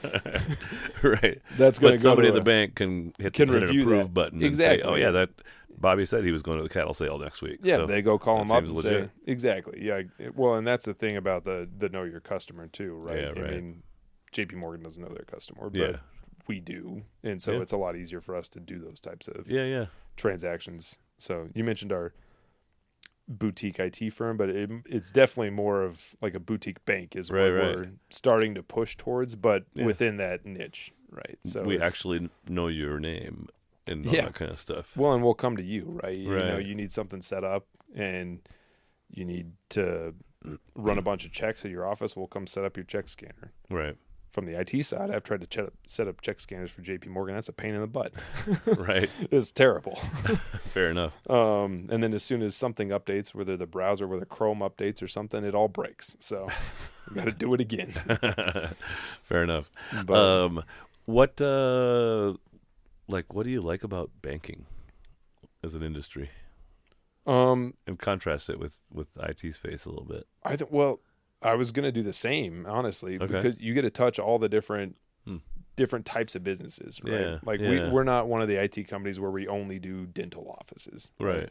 We have had dental offices, and so I've had to learn a little bit about dentist dentistry. line of business software. Yeah. I've had to learn law firm line of business software, contractors, churches. It's all over the place, but it's the same with banking, right? Yeah. I mean, you were probably making loans to everything from bakeries, auto body shop to auto bodies, whatever, right? Yeah, or doing a dealer floor plan, maybe, which that all over the place, right? Yeah, whole different puzzle each time. Exactly, and kind of that, as you know, matching up the sources and the uses and the timing of the cash flows, and understanding enough about how business works to put the value in on the financial front. How many cups of coffee do you got to sell to make that payment every month? Or how many cars you got to sell? But and it's the same thing with IT. Like we always ask, how long can you afford to be down, right? So that kind of dictates the backup and disaster recovery plan. Yeah. But anymore, a lot of that is out of your hands, right? If you're depending on a cloud provider or a vendor. Yeah, if your internet's down. You need to know what their plan is, right? You need to know what their uptime is and say, hey, their uptime's only 95%. Right. Sounds like a good number, but that equivocates to something like a month every year.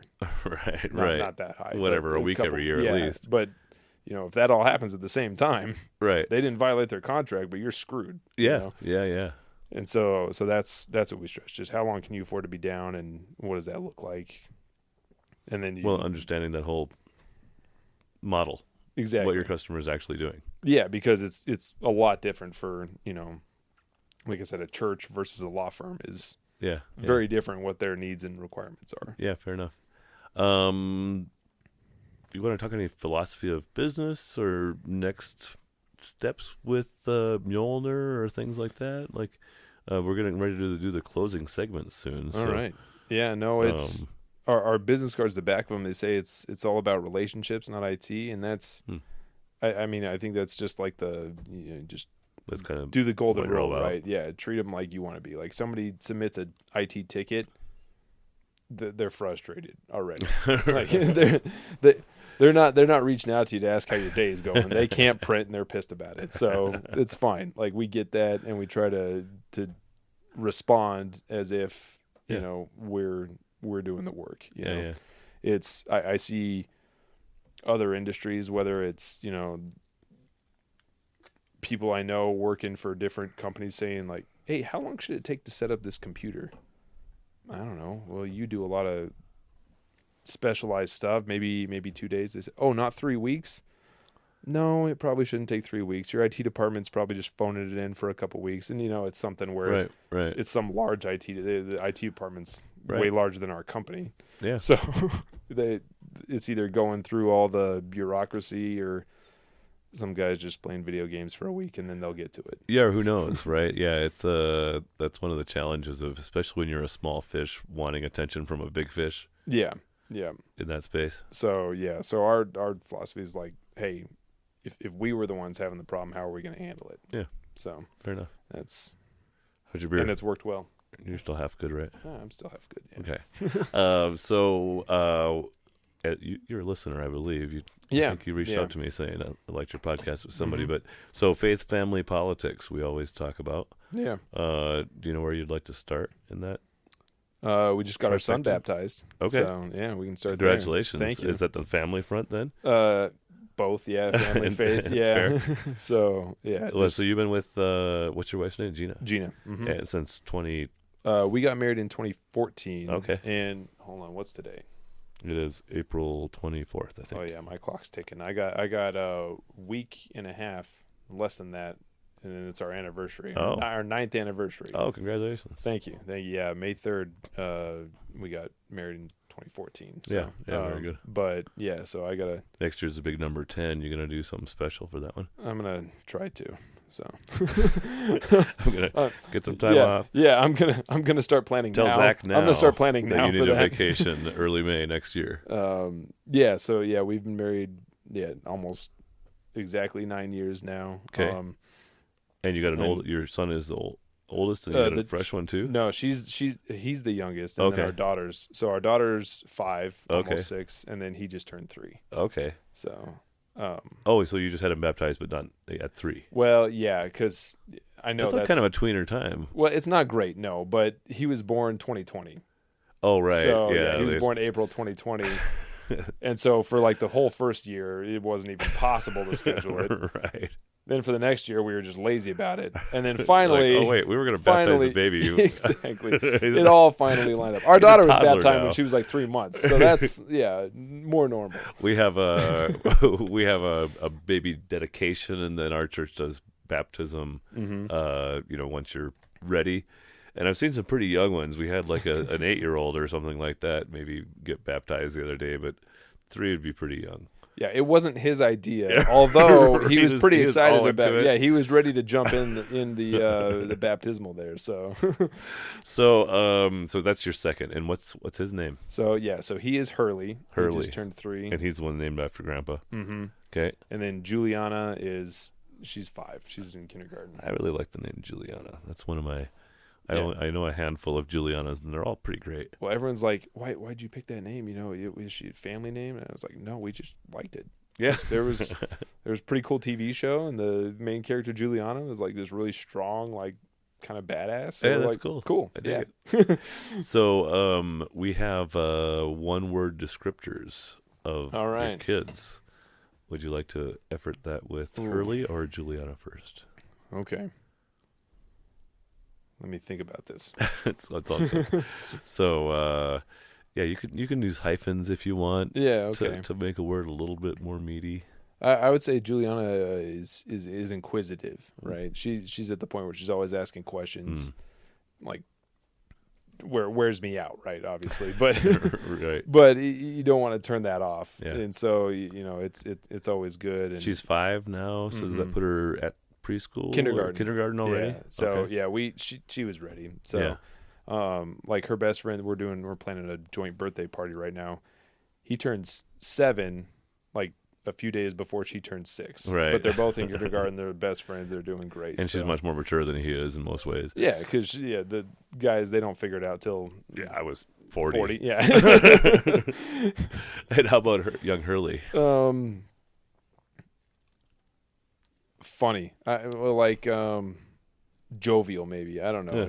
Whimsical. Yeah, like jovial. I mean, he's 3, right? So the terrible 2s kind of bleed into the terrible 3s. Yeah. So he's a handful by all means, But as soon as he flashes that smile and starts giggling, like it's impossible to. I'm sorry, I wrote the markers all over the wall, Daddy. I literally sent a meme to Gina where it was one of my friends without kids asked me to describe what it's like raising a toddler. So I stole her keys, headbutted her, and told her I loved her to the moon and back. which pretty much sums it up. Yeah, like as soon as he smiles or laughs or snuggles in, he's like the happiest kid. So yeah, he's just crushing it. But so you mentioned Gina is an engineer, a civil engineer. She is. Yep. So she works for CDOT. Okay. Don't blame her for any of the roads. The potholes are not her fault. Nope, they're not. The funding, come on. Although now she's in charge of of Region 4. She just got promoted as a regional or the resident engineer. That's what they call it for some of the roads up here. So cool. She's doing she gets the fun projects. So she's been up Cameron Pass, last month or two, looking at some maintenance and stuff they got going on up there. But she gets to go to a lot of the fun sites. The more challenging kind of sites and things like that. Yeah. Retaining walls and different things, or overseeing that. She didn't have to mess with a lot of the 34 stuff, like up Thompson Canyon. Yeah. But that's one of her roads now, I think. I'm in Leadership Northern Colorado right now doing some learning, and we had somebody from CDOT come and talk to us. I don't think it was. Does she go by Gina Fox, I guess? Yeah, she does. I would recognize that name. Yeah, so it wasn't her, but I don't think it was her. Somebody on her team did a pretty good job of giving us kind of an overview of the challenge and the opportunity of funding highways in Colorado and stuff like that. I'm sure she's well acquainted. Well, and obviously I-25 is the golden goose, right? They get any and all the attention, right? But especially within Denver Metro, it's going to be nice. What are we? Probably 6 months away from having the third lane all the way. I feel like we're always 6 months away from having I-25 fixed. Actually open. Yeah. Well, and it won't be fixed yet per se, but at least it'll be better. But yeah, well, and that's the thing. Like people get upset about the toll lanes. Yeah. But I don't know. To me, it makes the most sense. Like just pay to play. Yeah.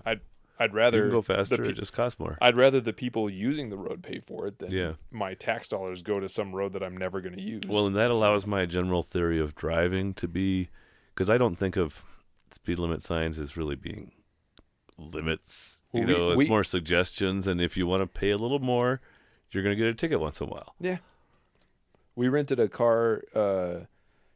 Gina and I went to Munich for Oktoberfest. Okay. And I was like, we're going to rent a car. Like the first day here, we're gonna drive around. You know what they gave me? They gave me a Ford Focus. Oh, boo! I was like, I came all the way to Germany to rent a Ford. Like I like Ford. Like that's what that's a great little car. Yeah, that's what I have. But I wanted some fancy Mercedes that I could just run and gun up and down. That it was still fun. It had the EcoBoost. Like it was still a fast, zippy little car, but not the same as it was not the BMW. Same. I tell you what, they've got it figured out over there. Yeah. No speed limits, but everybody nobody's putzing in the left lane, right? Yeah. Like because we rode with one of my friends. We're like, hey Seb, like why don't you get over? He goes, no, I'm not going to get over because I'm not going to go fast enough. Yeah. So he knew I'm not going to get in the left lane because I'm not running and gunning. That's I always say speed doesn't really kill so much, it's speed differential. For sure. So that slow car in the fast lane is really just as much of a danger as the guy weaving in and out of the right lane. Kinda. Yeah, for sure. 100%. Yeah. You get some guy putzing 10 under in the left lane, it's going to mess everything up for everyone. Totally. So, how did we get there? Oh, you're married to an engineer. Yeah. Works for CDOT, and it's not her fault. She didn't cause any of these I-25 problems. So you guys had, sounds like 3 or 4 kind of dink years. We did. Dual income, no kids, and now you're settling into kid life. So, we make the joke that's not really a joke that we took multiple honeymoons. Right. And now the next, 10th anniversary would be the first real big one for a while, probably. Yeah. But I mean, we went to Brazil last year. Oh, that's pretty big. Well, and it was with the kids. No, nice. So there was an exchange student, which you'll appreciate because you host a bunch, right? Yeah. So he got married last year. Okay. So we went down for the wedding, and he's also the oldest of 3. Okay. So his mother, my host brother's mother type of thing. Okay. We're all really close, right? Yeah. But she goes, how come you didn't bring the kids? Those are my grandbabies. Like, where are they at? Why don't you inspire Patrick? And I was like, well, sorry, because we're coming for a wedding. Like, we're coming here to hang out and party. To. Yeah, we're not keeping them up till 2 in the morning. Yeah, what part of Brazil? Sao Paulo. Yeah. So yeah. Well, our existing exchange student is from Sao Paulo as well. Oh, nice. And so was our original exchange student was from Brazil too. So nice. We should all go down there and do a Brazil tour sometime. Deal. Yeah, I'll say we went down. This was in the Dink Life. Yeah. We went down for Carnival. Oh wow. Before and rented all 10 of us rented out a penthouse in Rio, and it was a blast. Super cool. Yeah. But no, let me know when you go, man. We'll Yes, right. So this is an exchange student that stayed with your family from Brazil when you were a kid, or what was that? Yeah, so when I was in high school, he stayed with us. Okay. So we're a year apart or something, pretty much the same age.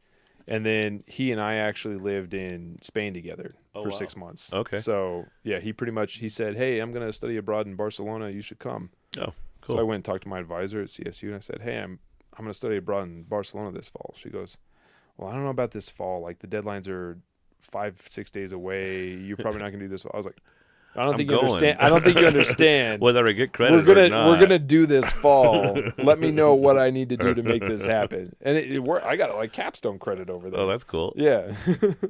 Probably lucky, but also sometimes you got to ask for what you need. Yeah, that's it. Well, I mean, it was kind of a scramble to get everything done and submitted and whatnot. Yeah. But hey, we got it done. I like it. Yeah, it was a blast. So, cool. So, according to my timeline, you guys are about ready to have a third soon. Then, right? I think we are done. Hurley, so. no, yeah, called two, it. Yeah, two is a good number for us. So, well, we've slipped below the replacement rate in America now. We're at 1.8 children per baby, and I'm still above the threshold. We really need to be at 2.1. So I'll talk to my sister. She's only at 1 encourage right her now. to have 3. Yeah, she's only at 1 right now. If she can do 3, then you guys together will be 2.5 average. You'll be a bigger job. I would say we're going up. We're going up for my nephew's first birthday. We're gonna rent an RV and road trip it to Wyoming. Oh, so cool. I like it.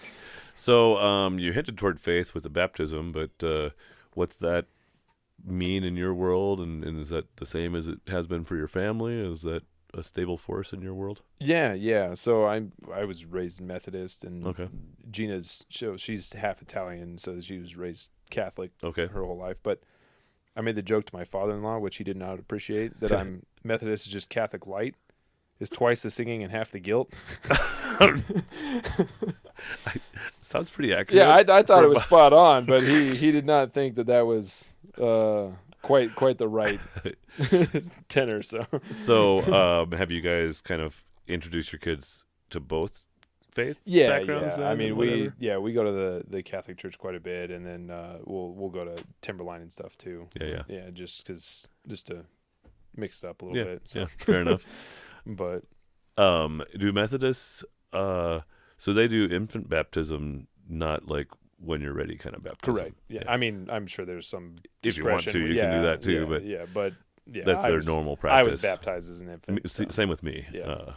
So I'm keeping a spreadsheet of everything I can learn from these conversations. So you probably had to be Lutheran though, right? The upper north. Most of them are up there, but no, it was Lutherans and Catholics. But I was a congregational. Okay. I was kind of a misfit of sorts. Yeah, and neither one of the Lutherans or the Catholics family would let me date their daughters. Yeah, well, that's so it goes. I didn't want any of them anyway.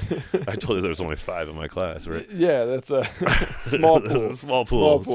Small shallow pool. That's why I had to get out. No offense, ladies. No, none. I'm going back for my. It's the 40th anniversary of the towns of Pingree and Buchanan merging schools. Okay. And so they're having a big party kind of from all the Pingree Buchanan high school classes over the years. Nice. Well, Fowler they are in the process right now of building a new high school. Oh, wow. Yeah, they got a lot of the best funding. Oh, that's great. I think that comes from like the marijuana taxes. Yeah, probably. But yeah, they got a lot of that funding to build a new high school. That's cool. Is Fowler actually on the grow as a community? Is it growing? It's been stable. Kind of growing as a bedroom community of Pueblo almost or something, or too far away? There have been some. No, there have been some. Like a couple of my buddies from high school, they work in Pueblo. Yeah. And it's, I mean, the one guy goes, "You drive all the way from Fowler?" And he goes, "Well, you drive from Pueblo West. Like, it takes longer for you to get here than it does for me. Right. I'm 20 minutes on the highway. And thousands of people drive down from Colorado Springs every day. Yeah, which is and deal just with as that far, road. much more of a headache. So Right, much more dangerous to your life and limb. yeah, and sanity. But, right, for sure. So, well, I imagine that should increase over time. So it's like 40 minutes or something like that, probably. Yeah, depending on where you're trying to get to. But right. Yeah, it's close and it's easy. So yeah, but the population's been stable. It's just a matter of kind of the high school was one of those from the 70s, right. which was not exactly the architectural renaissance. Right. Maybe 60s, I think, actually. Yeah, that sounds about right. They're both bad. Yeah. But yeah, no, it's that's cool though. Yeah, I remember there was a pretty good blizzard. This is before I was in high school, but it had drifted up to the top. It was just a flat roof high school. Right. And so people were just snowboarding off the roof. And it was a pretty good time. Yeah, good design. So, faith, family, we've talked. Politics, not very much so far. Yeah. Your beer is empty again. Do you want to just move toward the end, or do you want to get one more? We can do another one. Okay. Let me pause this. Okay. You don't have to be scared. So, whether we were just talking about Sweetwater Brewing Company and the heritage of Fort Collins Brewing and Red Truck. And, yeah, my sense is that, Fort Collins kind of got over leveraged to do that big expansion. Yeah. Red Truck bought it, and then there was some kind of Red Truck because that was they had the pandemic and they were closed for like 2 years. Correct, because they were in Canada, so they were a Vancouver, Canada-based brewery. So so they struggled more than others, partly because of that. And then this is an Atlanta-based brewery going all the way back to '95, I think. Is where Sweetwater goes. I didn't know where they were from. So they're OG. Yeah, this is only their second location. Okay, but they got like all their branding is all weedy and stuff like that. They picked a good one. They got a Colorado. They picked a good They got a Colorado resident brand already. Well, that was So Gina, being from Tucson, she straightened me out on Chiba Hut. Oh, right. I was like, oh yeah, Chiba Hut. No, but I guess they've got a big Arizona presence. Well, well, that was kind of the Fort Collins and Arizona were the two partners, kind of home bases. Yeah, because I was like, you got to try this great sandwich shop. She's like, I've been to Chiba Hut. I was like, what do you mean you've been to Chiba Hut? That was while we were dating. Yeah, right. That's pretty funny. So anyway, brands are it's an impactful thing. So how did you choose the Mjolnir brand? So. Or logo or name or whatever. Derek Kuhn? Yeah. With Brility. Yep. So we were all drinking one day and he came up with the idea. He goes, we needed like a better name, right? And so he slams the table and goes, we need something like Thor's hammer technology, like Mjolnir. And so after he knew that term. Yeah, he knew because he read a book recently, probably. Something, yeah. He hadn't seen the movies, but he probably read the comic book because he's always reading. He reads everything. I've got 6 book recommendations from Derek sitting on my nightstand, of which I've read half of one. Right. Yeah, I always take these recommendations. If I read 1/3 as many books as him, I would be way smarter than he is by now. Yeah. Just kidding. No, sorry, Derek, I'm teasing.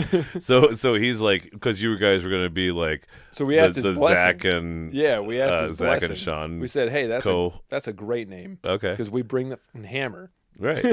That was the unofficial tagline. Right? I gotcha. And so we're like, hey. So you didn't have a name at all before that. You were just ideating, and you needed some marketing, or you were maybe friends with Derek, or even he was based in the same location where you guys were? Well, he came from Greystone too. Oh, so, that's right. Yeah. Okay.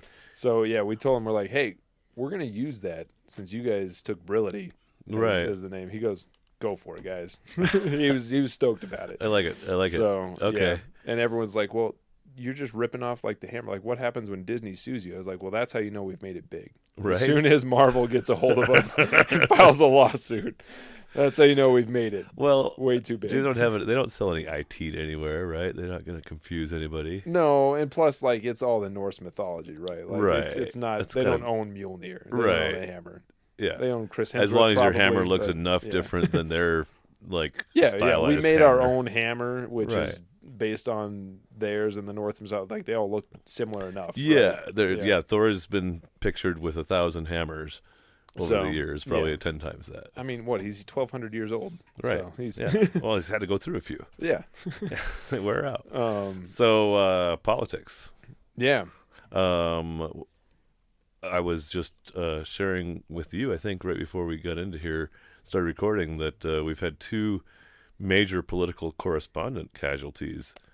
Yeah, and my brother-in-law sent me a message earlier today about the Tucker Carlson one. Yeah. And he thinks that he might throw his hat in the ring For president or VP to I thought, Trumpy? well, that's what I told him. I was no, he's not going to get the president, but he'll be Trump's segundo probably, because he burned that bridge with Pence, right? Right. It's not going to be Trump-Pence 2024. Well, Pence is not going to be on a ticket ever. I don't think so. No. He's teased he might run for the Republican nomination. It's he's like a watered-down really? version of Romney. And Romney couldn't get it done, which, Right.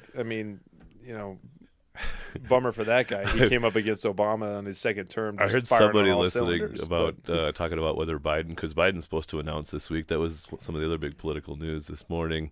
And they're like, if the nominee is going to be Trump, then Biden's itching to run.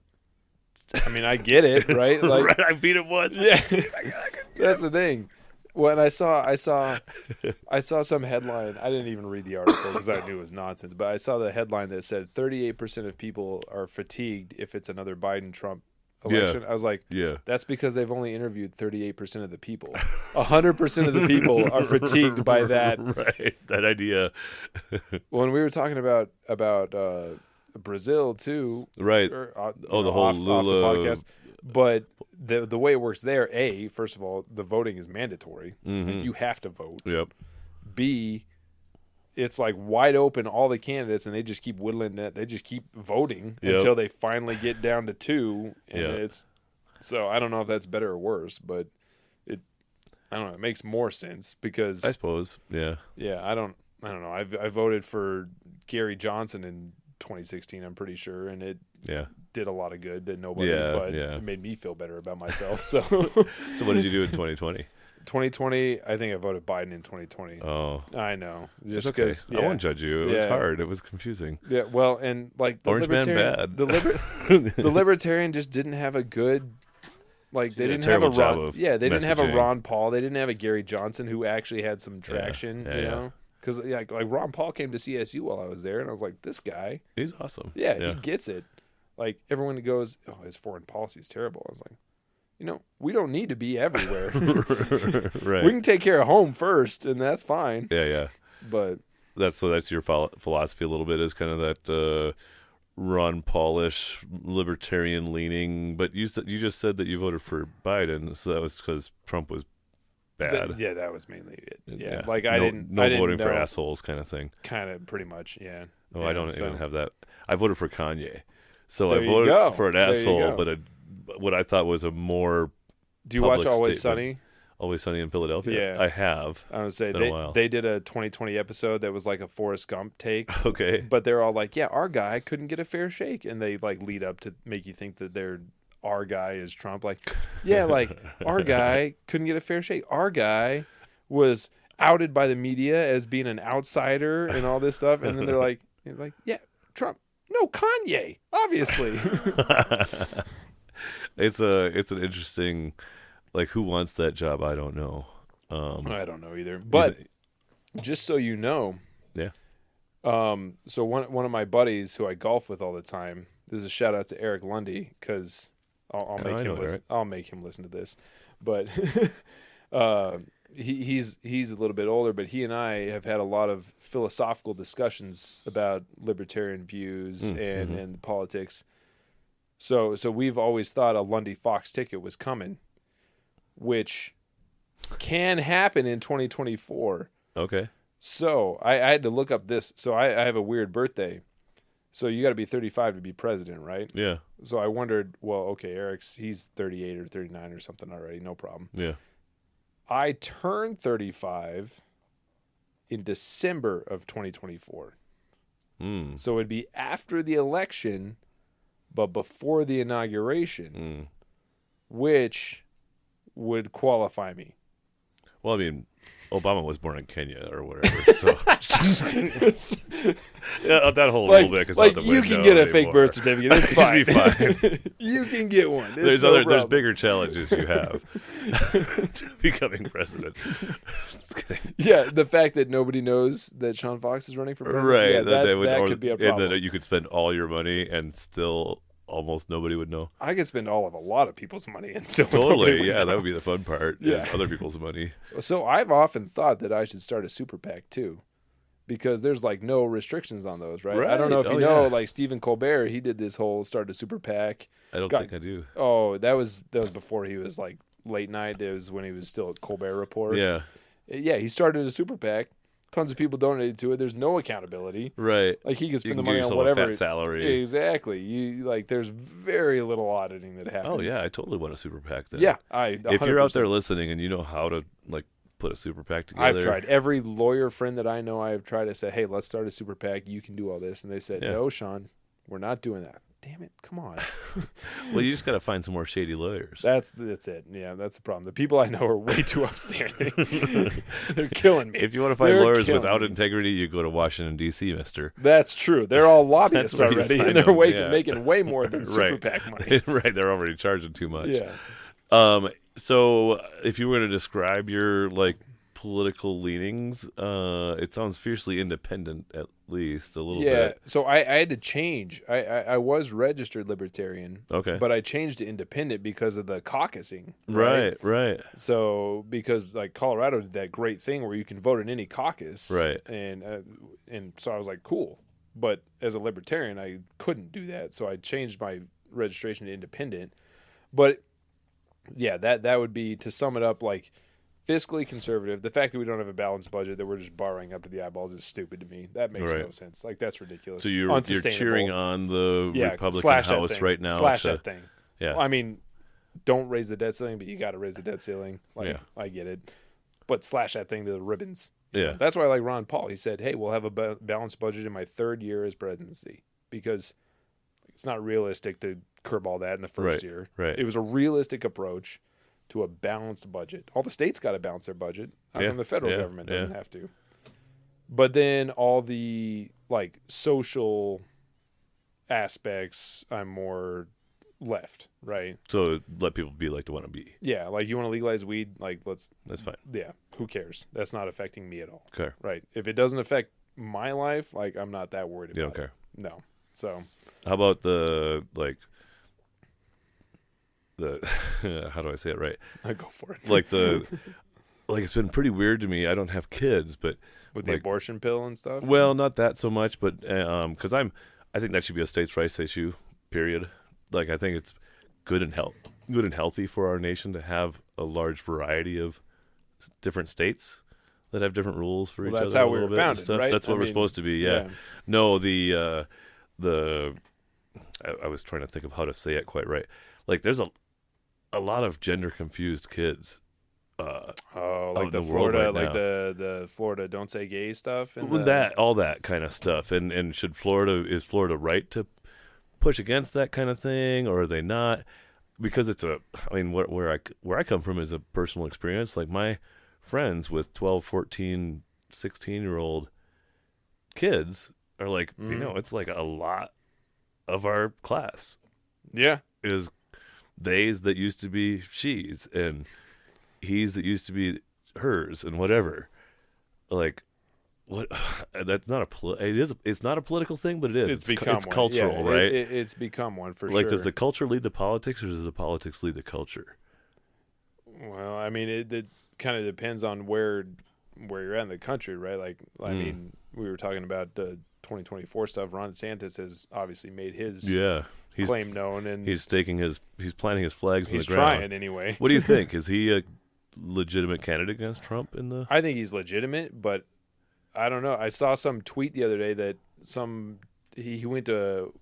DeSantis went to D.C. to kind of round up some support. Yeah. And some Texas congressman, I don't remember who it was, he tweeted, he's like, had a great sit down with Ron DeSantis, really positive. Want to throw my support for Trump 2024. I was like, oh, snap. That hurts. Oh, that's savage. All right. Yeah, just oh man. Ooh, burn, I think is what they say there. Yeah, for sure. Yeah, well, and that was I think I was watching the Daily Show or something, because he goes, just like a Florida history book, you've been burned. Right. I thought one of the funniest. I got back into Twitter recently, and so Oh, that's dangerous. as with everybody, I think seeing Elon Musk post. I think everybody has to watch Elon Musk posts. Yeah, it's on required Twitter. following. Yes, required, Right, whether you follow him mandatory or not. following. Right. But what's his name? Stephen King was busted him the other day because he's been whining about a lot of things. Stephen King does, but he was like, maybe at Elon Musk can donate my $8 a month to Ukraine.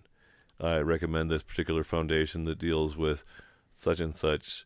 And Elon replies to him, I've donated $100 million in free Starlink services so far. How much have you donated? Put up or shut up, Stephen King. Right. Well, that's the thing. Like the Elizabeth Warrens and the Bernie Sanders, where they're like, we'll just tax the rich and that'll solve all our problems. Like, no, that's not how it works, man. Like I get it. It looks like low hanging fruit. Right. But it makes a lot of things worse down the road. You think those people are idiots, though? You think they're just gonna take that one on the chin?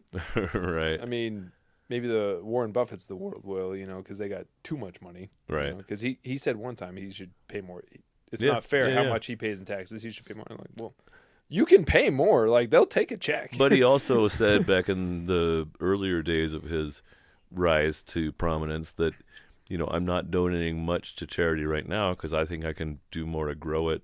Exactly. Right now. Yeah, he can grow it to a point where then he's donating a 10x number. Right. And I think that's a challenge of, whether it's, some of our members at local think tank, they might have, millions of dollars of personal net worth, sometimes tens of millions. And, do they want to keep growing their business?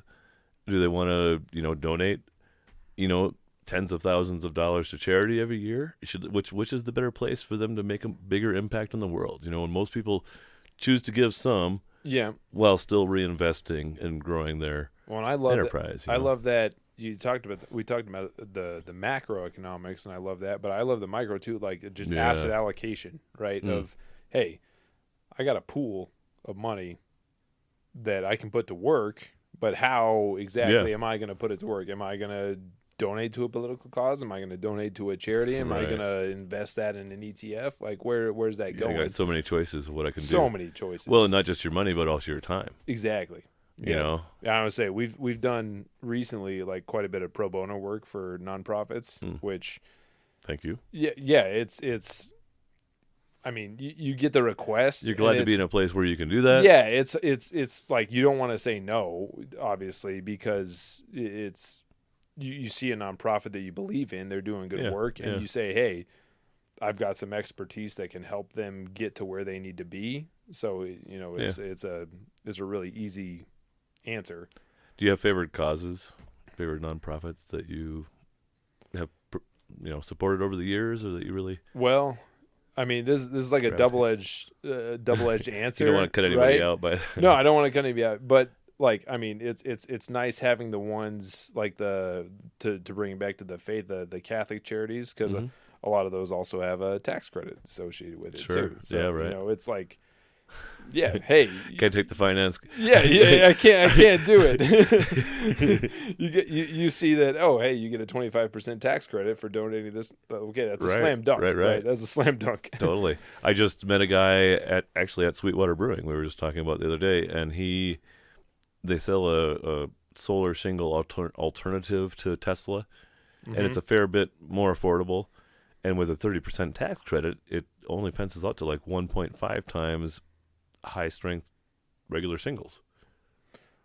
So I can get solar shingles on my carriage house project that we're working on for not, a few grand more, really. Are those rated to be, because we just got solar panels on our house, but are those rated, because I know Fort Collins is weird about the shingles. They got to be rated to like a certain strength.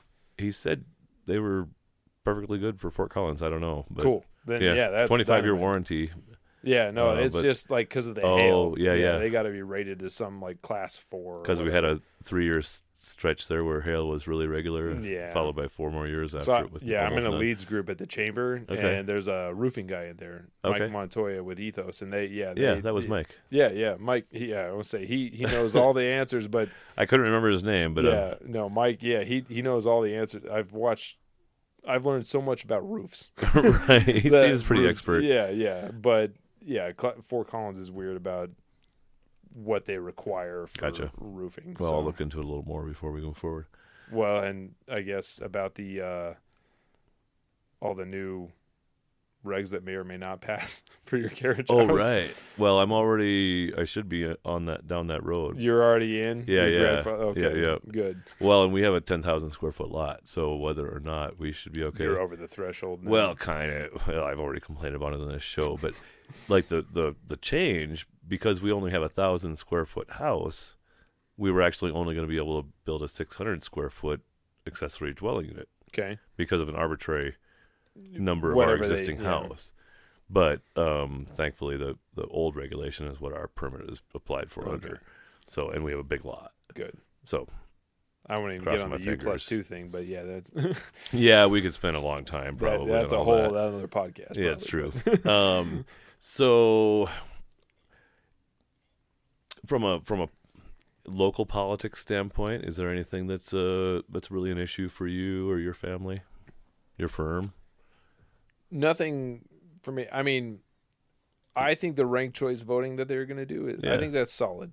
Like, okay. I that makes sense to me. Don't have to keep going back to the polls and blah, blah, blah. Whatever. Yeah. That makes sense to me. Like, hey, you were last. You've been stricken. Now everybody moves up. Yeah. I don't know. I get it that it's more complicated, but I mean the IT the AI guy should be able to figure it out. I was going to say the IT guy in me says like there's an algorithm that'll take care of all this. Like you just code the algorithm appropriately and then boom, it's done. So I don't know. I think the ranked choice voting makes sense because I'm pretty sure it was my district for council that was like nobody got over 40% of the vote. Oh, is that right? Yeah, because I'm southeast Fort Collins. So that was Kaczynski? No, it was Tricia. Oh, okay. Yeah, I think. Yeah, I don't know. Yeah, but yeah, like there were enough candidates that nobody got over 40%, and right, like somebody should get a majority, or at least right, or at least the least offensive one, right? Like that's what the ranked choice voting is supposed to do. Yeah. Like everyone's like, I'm okay with this one. Okay, all right. So yeah, I don't know. I think it makes sense to me. I understand that it's confusing for people, but trying to think of what some of the other local politics things are. There's some talk about a higher minimum wage for Fort Collins. Yeah, I don't love that. Just because, like, so I think that I think the economy will sort itself out, right? The market will take care of things. Yeah. I don't hardly know anybody that hires people at minimum wage anyway. Yeah, that's the thing. Like, I mean, you got Burger King hiring people at $18, $19 an hour, right? Plus a signing bonus of $500. Right. Like, that's the standard as far as I'm concerned. But I read some Wall Street Journal article. This is from years ago. Yeah. About it was I don't know if it was Cedar Rapids or where, somewhere in Iowa, but it was one of the college towns there, real similar. I don't know if it was Iowa State or University of Iowa, but their unemployment rate was 1%, which you think like, hey, great, we're almost maximum. No, like restaurants specifically could not hire back of house people. And so they were either closing their doors or banding together. It would be like multiple restaurants saying, hey, we're gonna share we'll this. pay you $20 an hour, but you got to wash the dishes for every place. Oh, wow. And they'd have to go like out one door into the next place. Yeah, because they couldn't afford it, right? Damn. You know, because otherwise you're charging $20 for a hamburger. Well, it's been rough. Like even just, going out to restaurants and stuff now. Like when's the last time you were at a restaurant that you felt like was fully staffed for the night? Yeah, I mean... haven't, but it's been a while. Yeah, Also, we order out a lot because we've got got two two young kids. Yeah, and That's we're fair. not taking a 3-year-old to a restaurant. Thank you. God bless you. Yeah. You can Doing take them to God's the work over exchange there. this summer. That's a Well, good we've been place. there a lot. Yeah, we've been there for sure. It's the place where parents don't feel awkward having their kids. Exactly. Yeah. Yeah, I'm like, that's great. they're gonna run around. That's on you for coming here. Like, dig it. you want to I dig it. stay inside it, Penrose. So, I'm going to cycle it back to the love story for just a moment because you Yeah. had like this, unexpected encounter, and it just kind of turned into something that's durable ever since, virtually. What was it? Like, if you were going to ask Gina, especially, like, what was it about those first few conversations that really connected the two of you? Well, I kind of disparaged Ford for their Ford Focus in Germany. Okay. But it was my F-150 that got the job done. Oh, actually, yeah. So when I actually met Gina, she was like, she had all the hookups. Like, she knew DJs in Vegas and stuff, and she was gonna take us out. She's like, hey, let's go out. And my buddy Kyle, who was the one that introduced us, he said, no, we're just gonna go back to Fremont Street. Like, we're fine. Blah blah blah. We'll take the bus back. So we didn't go out with her that night. I was like, well, that's annoying. Yeah. Like, I thought I was ready to party. No, but she was working. The reason she was in Vegas, by the way, is she had an internship at Hoover Dam. Oh, wow. So civil engineer, she had like the coolest job. She was smart right from the start. And she would have loved to have been there, but they told her, like, you got to get a PhD and it's got to be from UNLV so you can keep working here. So she said, all right, to the private sector I go. But maybe 3 weeks, a month after we met, she had a gig in Boulder, Colorado, to come do some trainings. So I said, all right, I'm on my way back to Fort Collins from Fowler. I'll swing by in Boulder. We'll go out to Avery Brewing and have a date. Picked her up in my black F-150. With the EcoBoost as well? No, this was a beater truck. This was a little. It's a manual transmission, single cab. Like, this is what I could afford at the time. Right. I've got a nice EcoBoost now.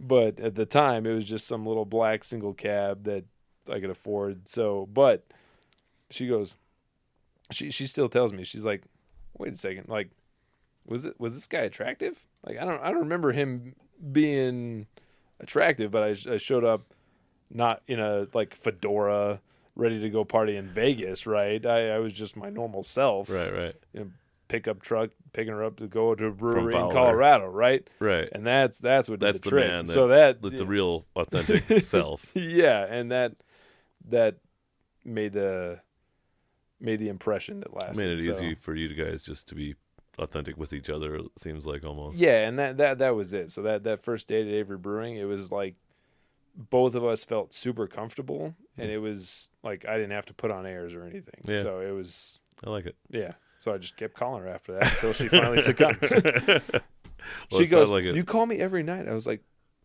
yeah. Am I supposed to It's do right after. She goes, but at the same time, because I'd watch Daily Show and Colbert Report, and then I'd call Gina. Because it wasn't anything good on it, 9:30. Yeah, no, I was like, all right, well, Colbert Report's done. I'll just call Gina.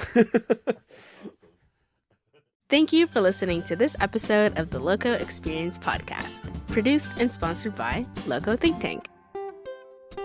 This is your producer, Alma Ariano. Check out our website at thelocoexperience.com to find all of our episodes, nominate future guests, or leave us a message. You can also find us on Instagram, Facebook, and LinkedIn at The Loco Experience. To support the show, please subscribe and share it with your favorite people. Until next time, stay loco.